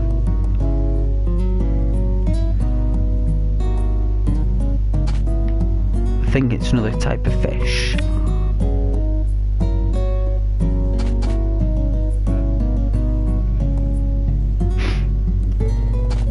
And that scene, actually, when you break it down, as a youngster, all you see is, wow, like, I want Nemo in my fish tank, right? It's like, Mum, Dad, I want that fish tank just the same as Nemo. Mum does say, oh jeez. Alright, we'll go out and buy a clownfish, right? That's how it's aimed at the youngster market. Up to about 12, I'd say, maximum. For a kid to ask the mum and dad for the goldfish of Nemo, you have to be about 12 maximum back then. And anyone above that age bracket, that tank scene isn't what you're thinking as a youngster. It's an institution, right? It's an institution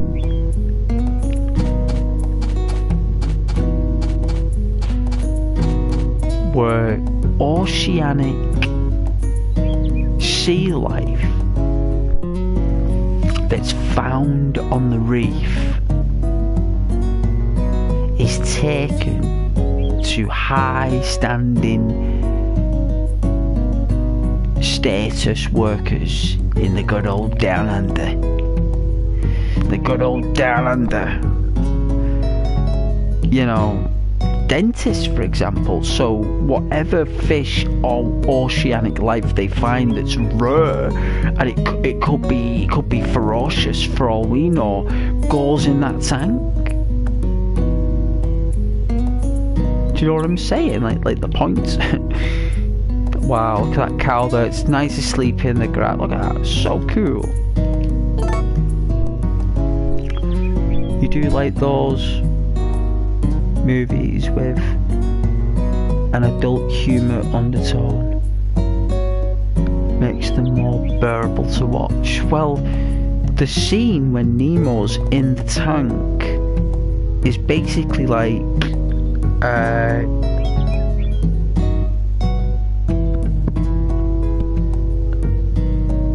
it's a cell block, because they do it in Toy Story 3. In Toy Story 3, the big teddy bear locks up all the toys, right? It's either Toy Story 3 or 4, I think it's number 3. The big teddy bear locks up all the toys at night in basket tanks, and that film Nemo, like life in that tank, all they want to do is get out that tank, isn't it?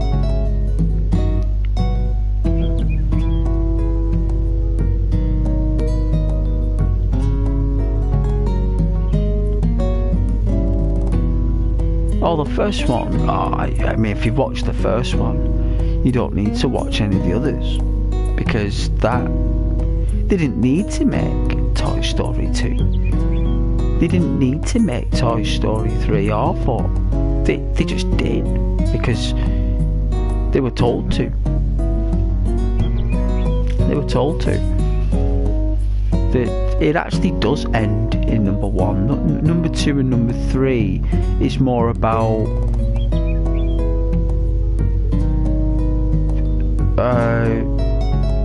like Toy Story 2 represents World War II.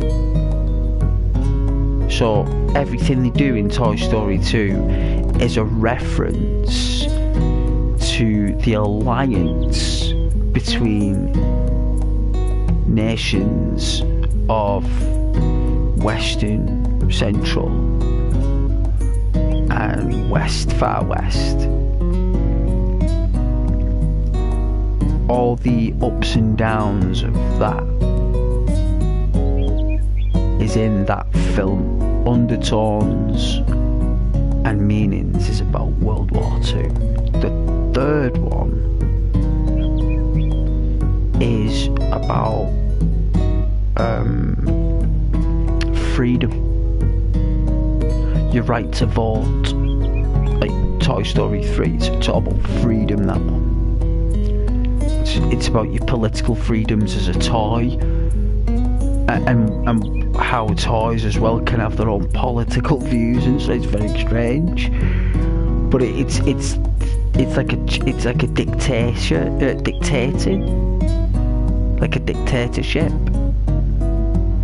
in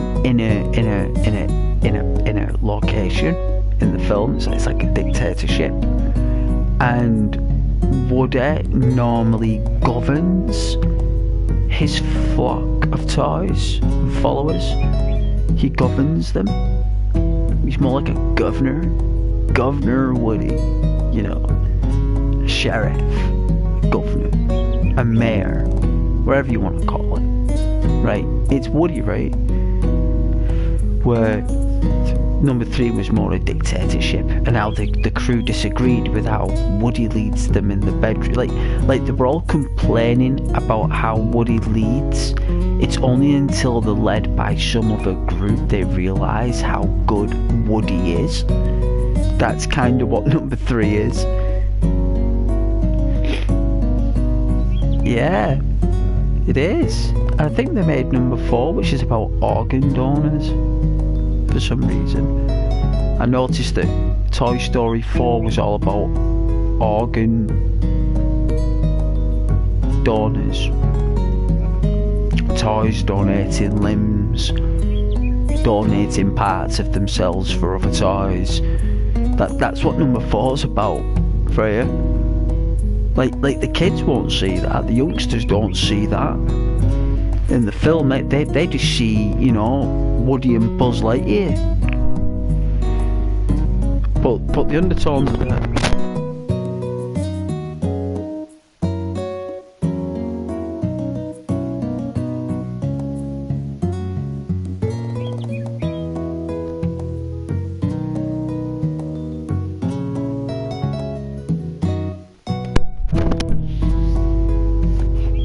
And I don't think they've made number 5. Like the best cinematic animations I've seen ever, apart from Finding Nemo, I'd say Monsters Inc. did a really good job, and that's probably because it was John Goodman and Billy Crystal that did the voices of Sully and Lebowski. Like that's probably the only reason why. It's 2 comedians doing the voices in Monsters Inc. I'd say that one.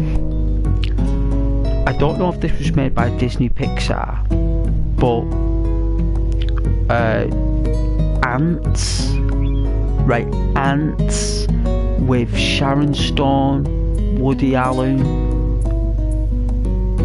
Sylvester Stallone, Jennifer Lopez, Ben Affleck, Christopher Walken. Like, you got all these really good actors and actresses that blew cinema with cartoons to the next level. So Ants, Shrek, the first one, all the others, great entertainment, no doubt. But that first Shrek is the only one that could be included in a good cinematic. And the only reason Shrek is good is because all he wants is peace and quiet and to be left alone, and he doesn't get it. He gets it every year at the swamp, but that year he didn't get it, and it was the first time he ever had his routine broken, and he actually enjoyed himself. He actually enjoyed himself, Shrek. He actually enjoyed getting away from the stream. He didn't want to stay in the stream in the end. He wanted to go out. But when he went back to the stream, he wanted a family. That was the difference. That's what made Shrek good. He wanted to be a father. It was a woman that convinced an ogre to be a father. And that takes some skill for a woman to do that. Because that's what women are built to do. That communication to a dude, to convince him to be a father. That's the first steps of a woman being a woman, and that's what Shrek is.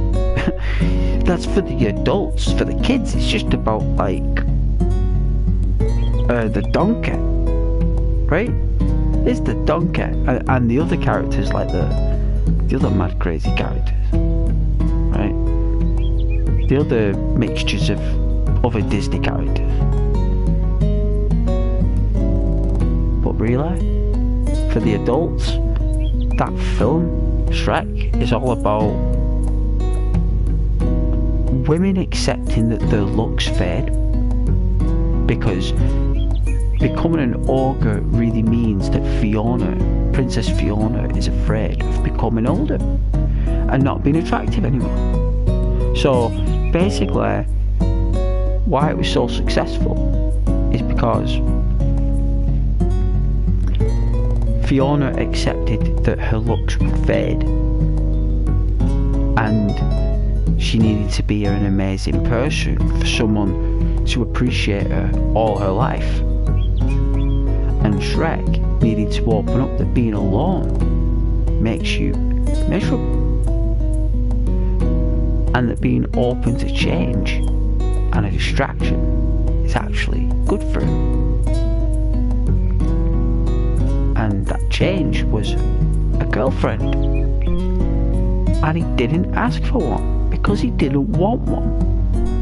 He was convinced by her to have one. And that is what Shrek is about. That's why it's called Shrek, because it's about him getting a girlfriend, and that's the best rewarding thing a guy could ever get, is a girlfriend, right? I mean, apart from that, a new job, a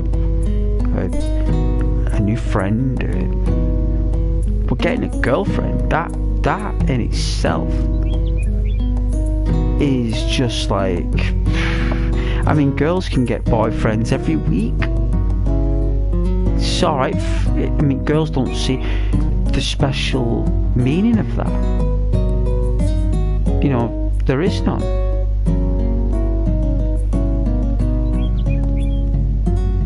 You know, dudes, they don't just get girlfriends every week. If they do, you've got to be very rich and very powerful, very wealthy, a lot of connections and money and stuff. I mean, that's a different world altogether. That, like, you know, obviously way beyond the arc.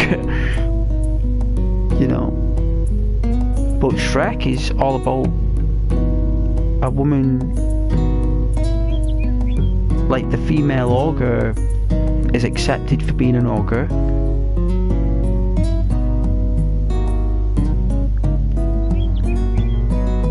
and Shrek is accepted for being selfish, right?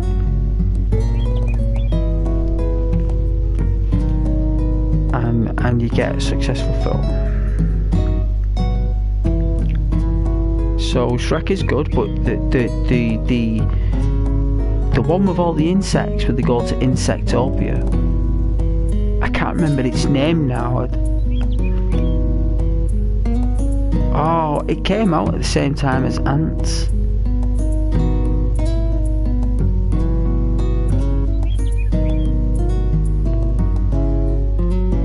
Is it Bugs? Is it called Bugs or something?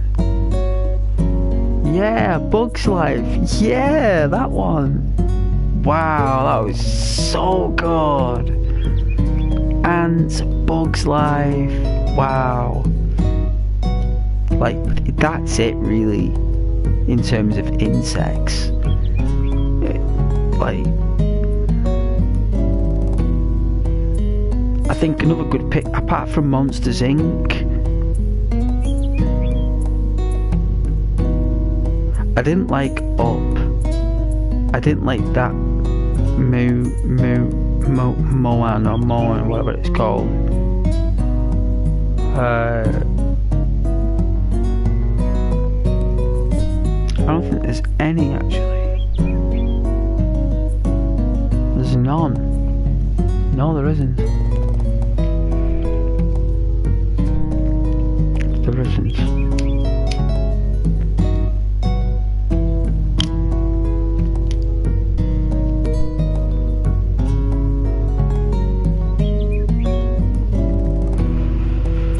Oh yeah, a lot of people do. And I tried to like Lilo and Stitch.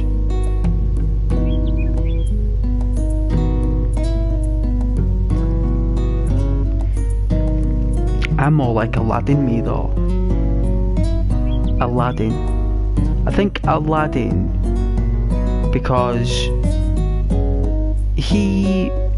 Aladdin writes, it's as if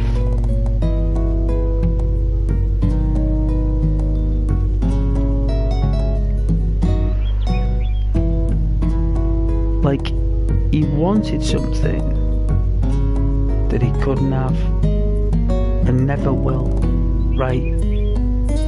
And that actual want and need for that thing, which was to live in the palace,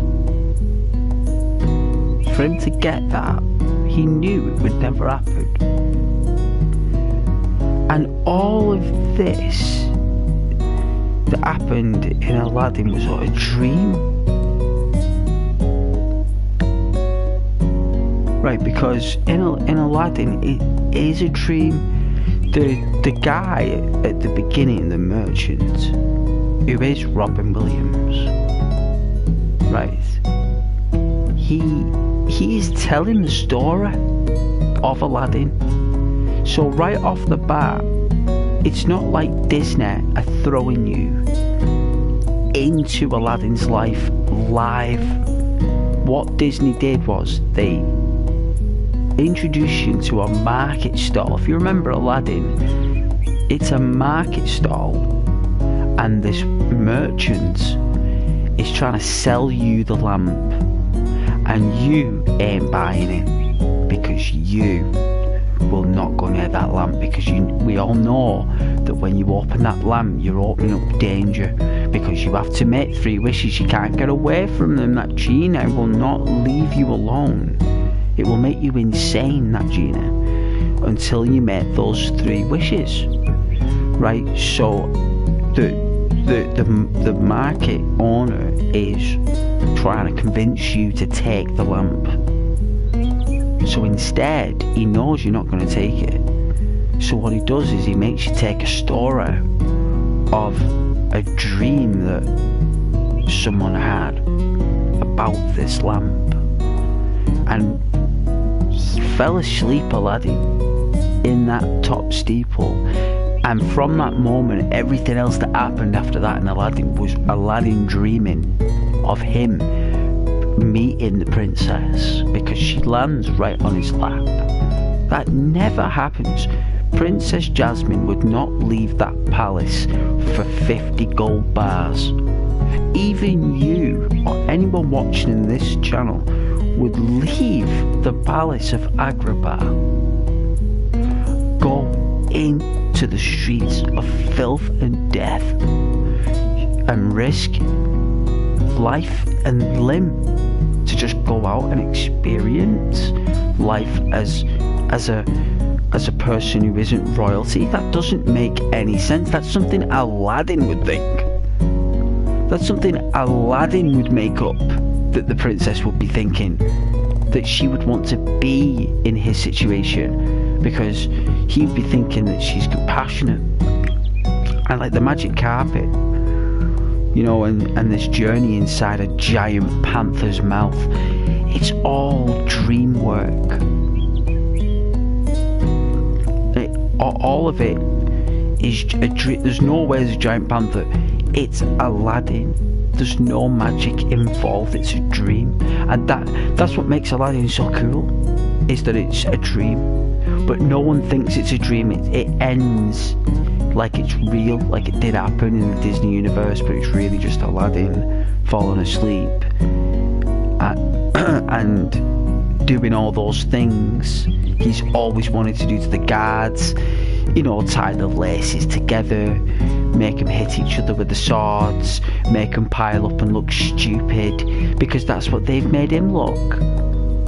Pushing him around in the streets all day. It's just everything working out in his favour, really. And we all want a bit of luck now and then, right? And that's what Aladdin's about. It's about having a little bit of luck on your side. And every now and then, every dog has its day. And Aladdin had his day with Jasmine in his dream. Dreamed about the woman he loved, and there's nothing wrong with that. That's his freedom. That's what kept him going. Good on him, I say. You didn't like Aladdin, did you not? Well, I did. Pretending to be somebody else to try and impress Jasmine. I know, and all she wanted was just that chase. All she wanted was just a guy to just chase her in a fun way, where she could chase back. You know what I mean? Jafar, right? Jafar captures Jasmine at the end of the film, right? He puts her in high heel boots, wearing a red skirt and a red corset, ties her up in a ponytail, in a seductive way, and has her tied up at the side of his chair. Like, he makes her wear makeup. Like, watch it. They might, like, you'd have to watch an old VHS version that I've got, by the way. You know what I'm saying? They probably removed it in the new digital now. If you watch it on Disney Plus, it's probably not even in there anymore. They probably changed it with all sorts of mad stuff. But I tell you, he dresses her up the way he wants, the way he always wanted to. That's an old dude. It's an old dirty dude. Like, Jasmine's like 16, right? Like, Aladdin is 15. Aladdin is about 14, 15, and Jasmine is 16. That's what the film's about, 16th birthday. That's what the special occasion is. That's why she's got to meet this prince on her 16th birthday to have a husband.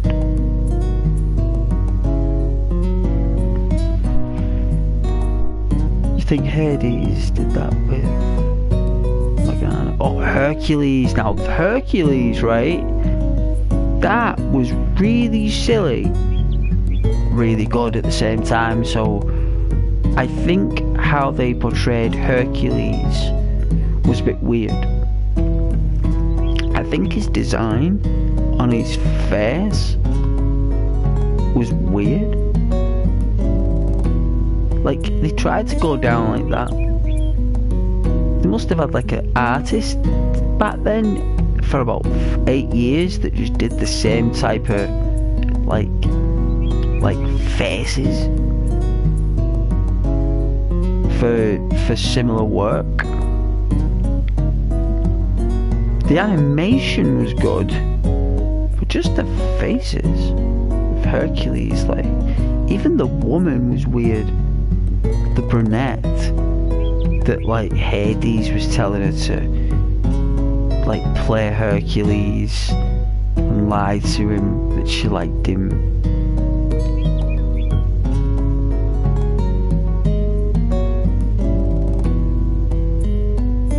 Yeah, the weird chin. It was weird. It was like strange art. I think they were going down a route where, you know, they were using that artwork for back then. Like, there was particular artwork, a style.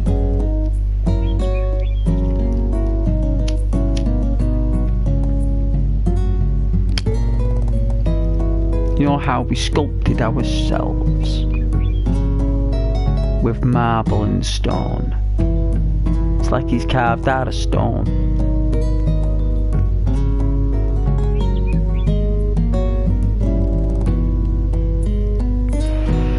Hercules really was found by Athena and Hera.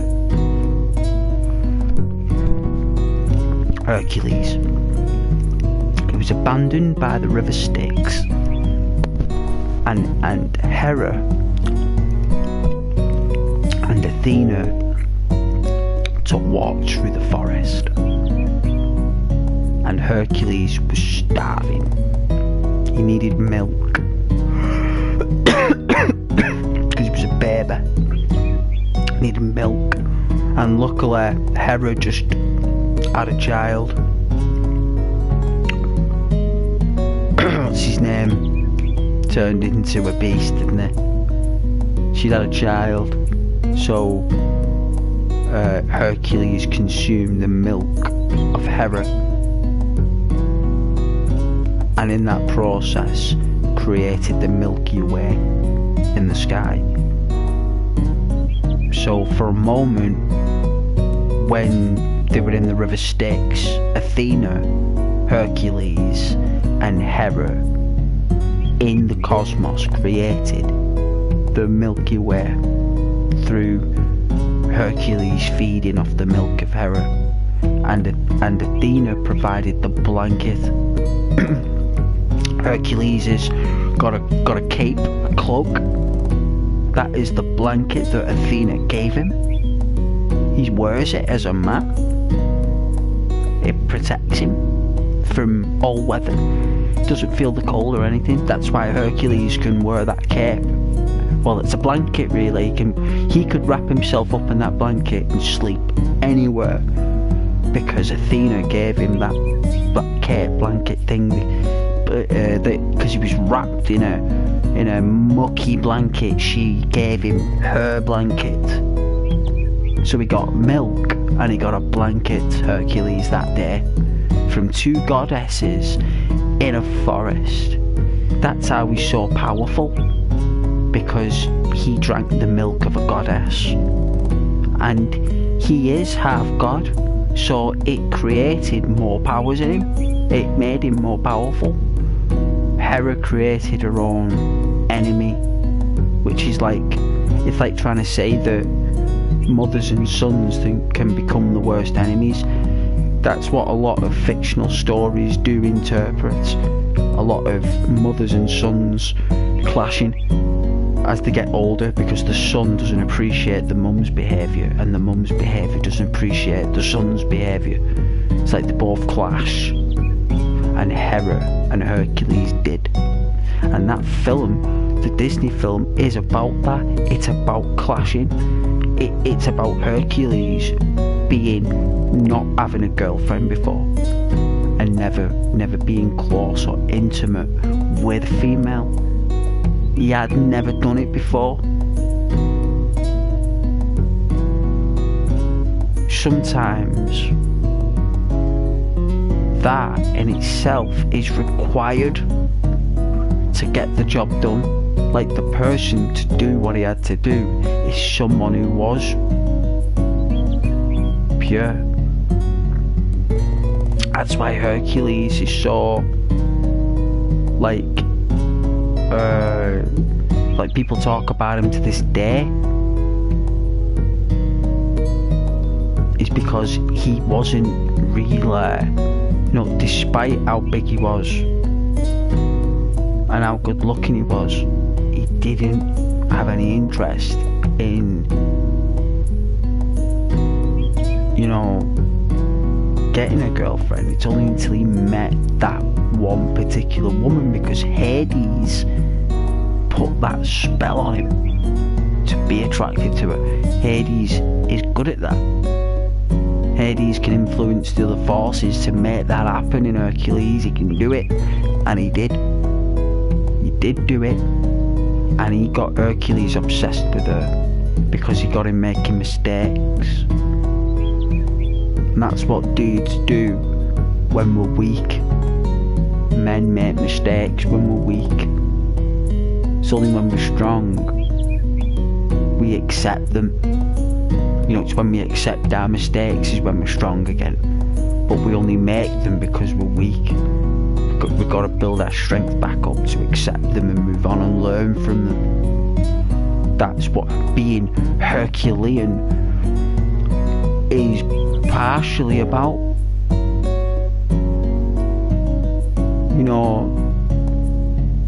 Because being Herculean is about being the best man. So Hercules is a good cartoon because it's got Danny DeVito in it. It's got what's his name now, who plays Hades? James Woods, right?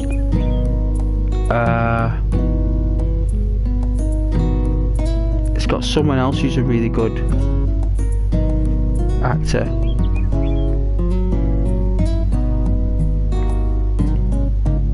But good shout though, Freya.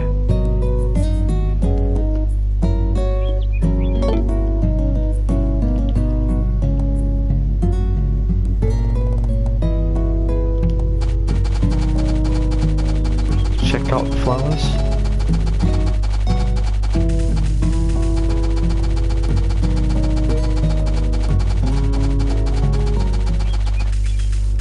Nearly. One's grew back.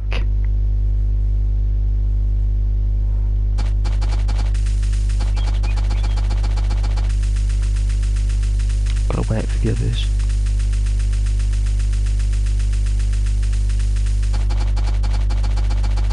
I always thought they were gold horsemen.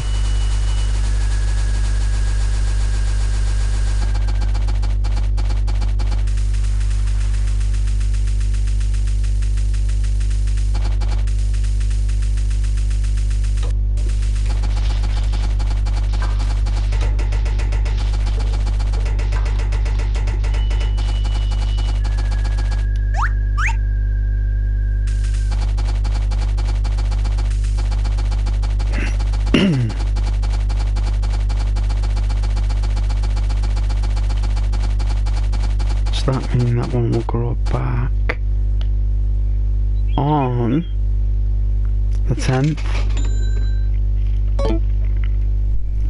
So on the 10th day of summer, that flower I just picked will grow back by the 10th at 12 PM, 12:05, which means on the final day we can collect all the happy lamps on the map. That's why I collect them now. It's all about timing. And those flowers come in handy, I tell you.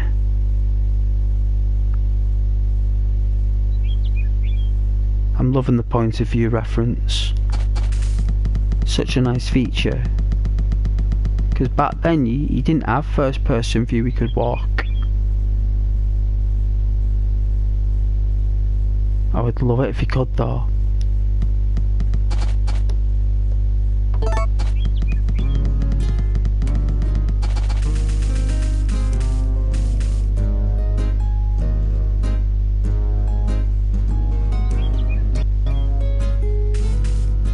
Well, we sell all our milk this summer.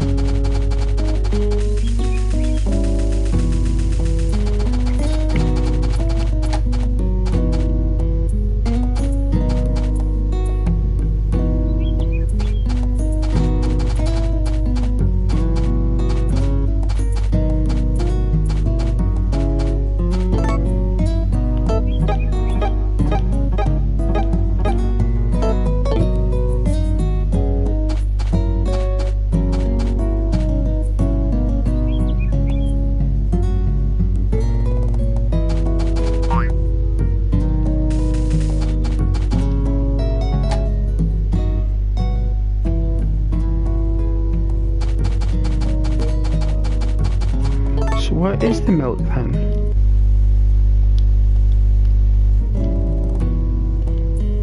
Where is the milk?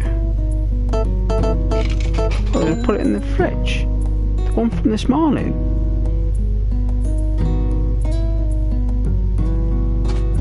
Really? So I milked the cow this morning. I've not been in that room. Unless I must have done. Like, I must have done. So weird.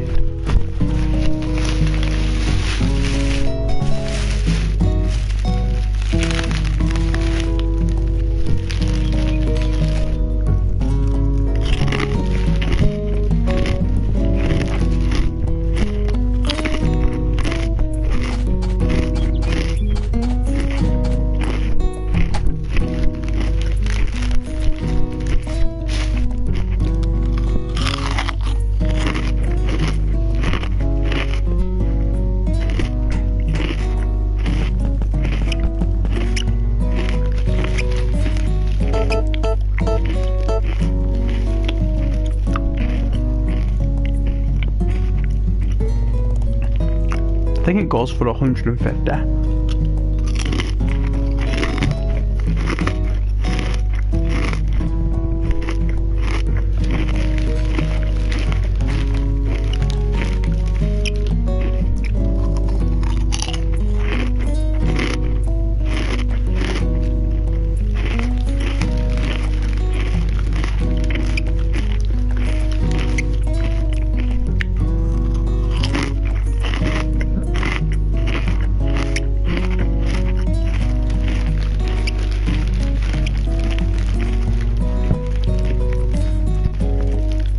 mean, keeping the milk and making milkshakes and stuff out of it.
It's nice when you can make your own crafts.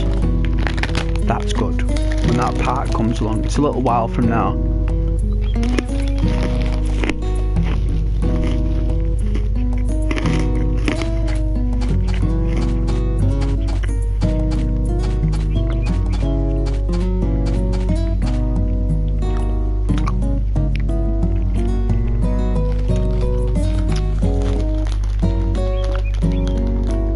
The forest.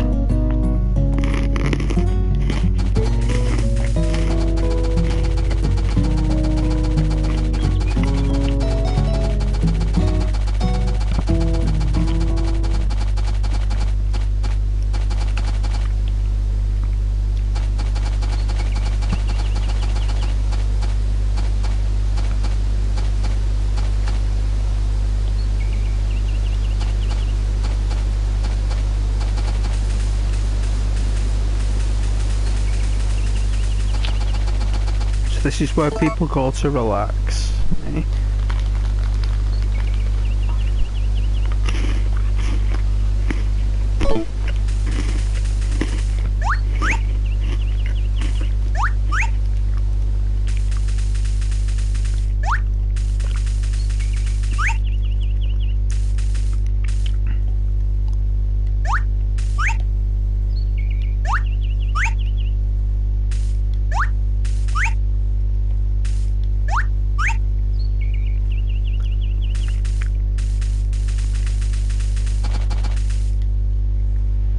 Yeah.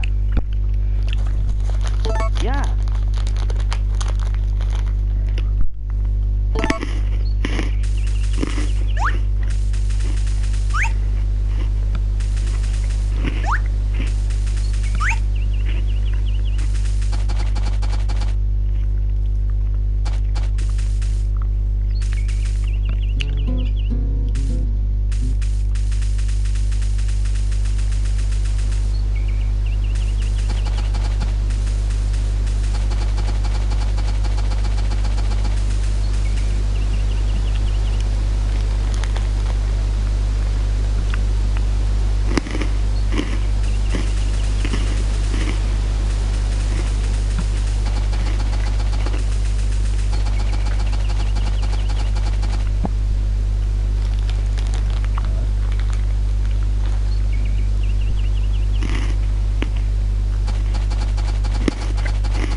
Picture time.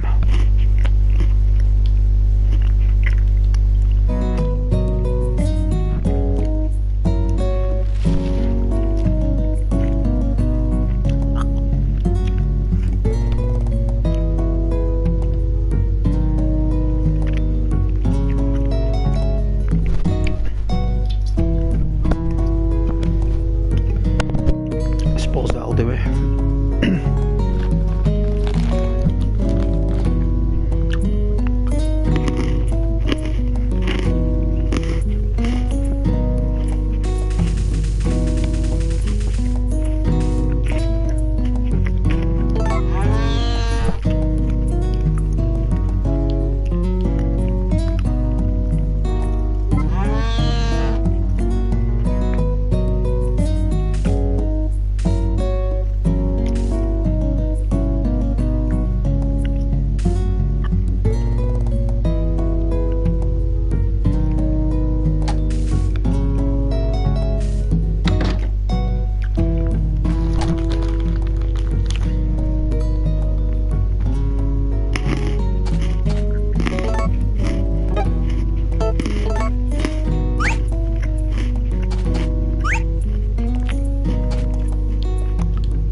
Too what?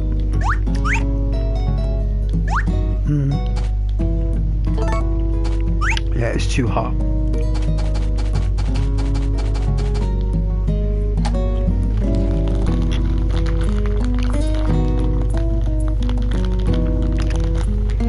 It's come to the end of a milking now.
Bedtime, eh? And for me as well, actually.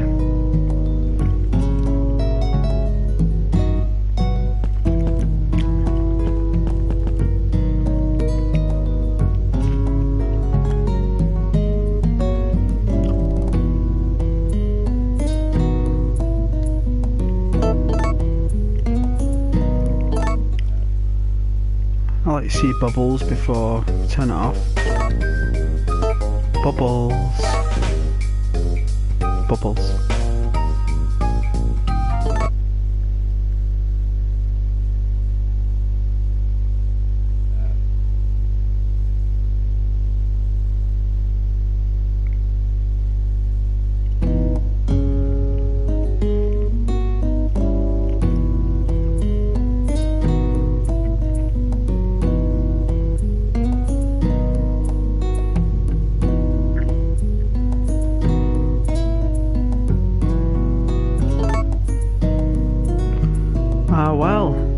is it. This is where the night ends on Channel Ghost. All 3 million viewers.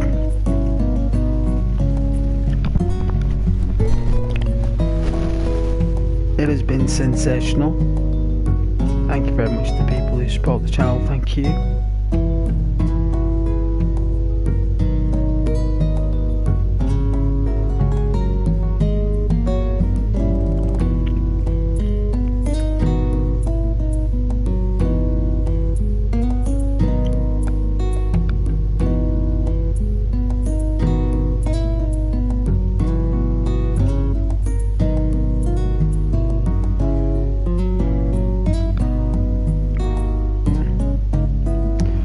But yes, thank you so much. Good night and God bless. And I'll see you guys in the next stream.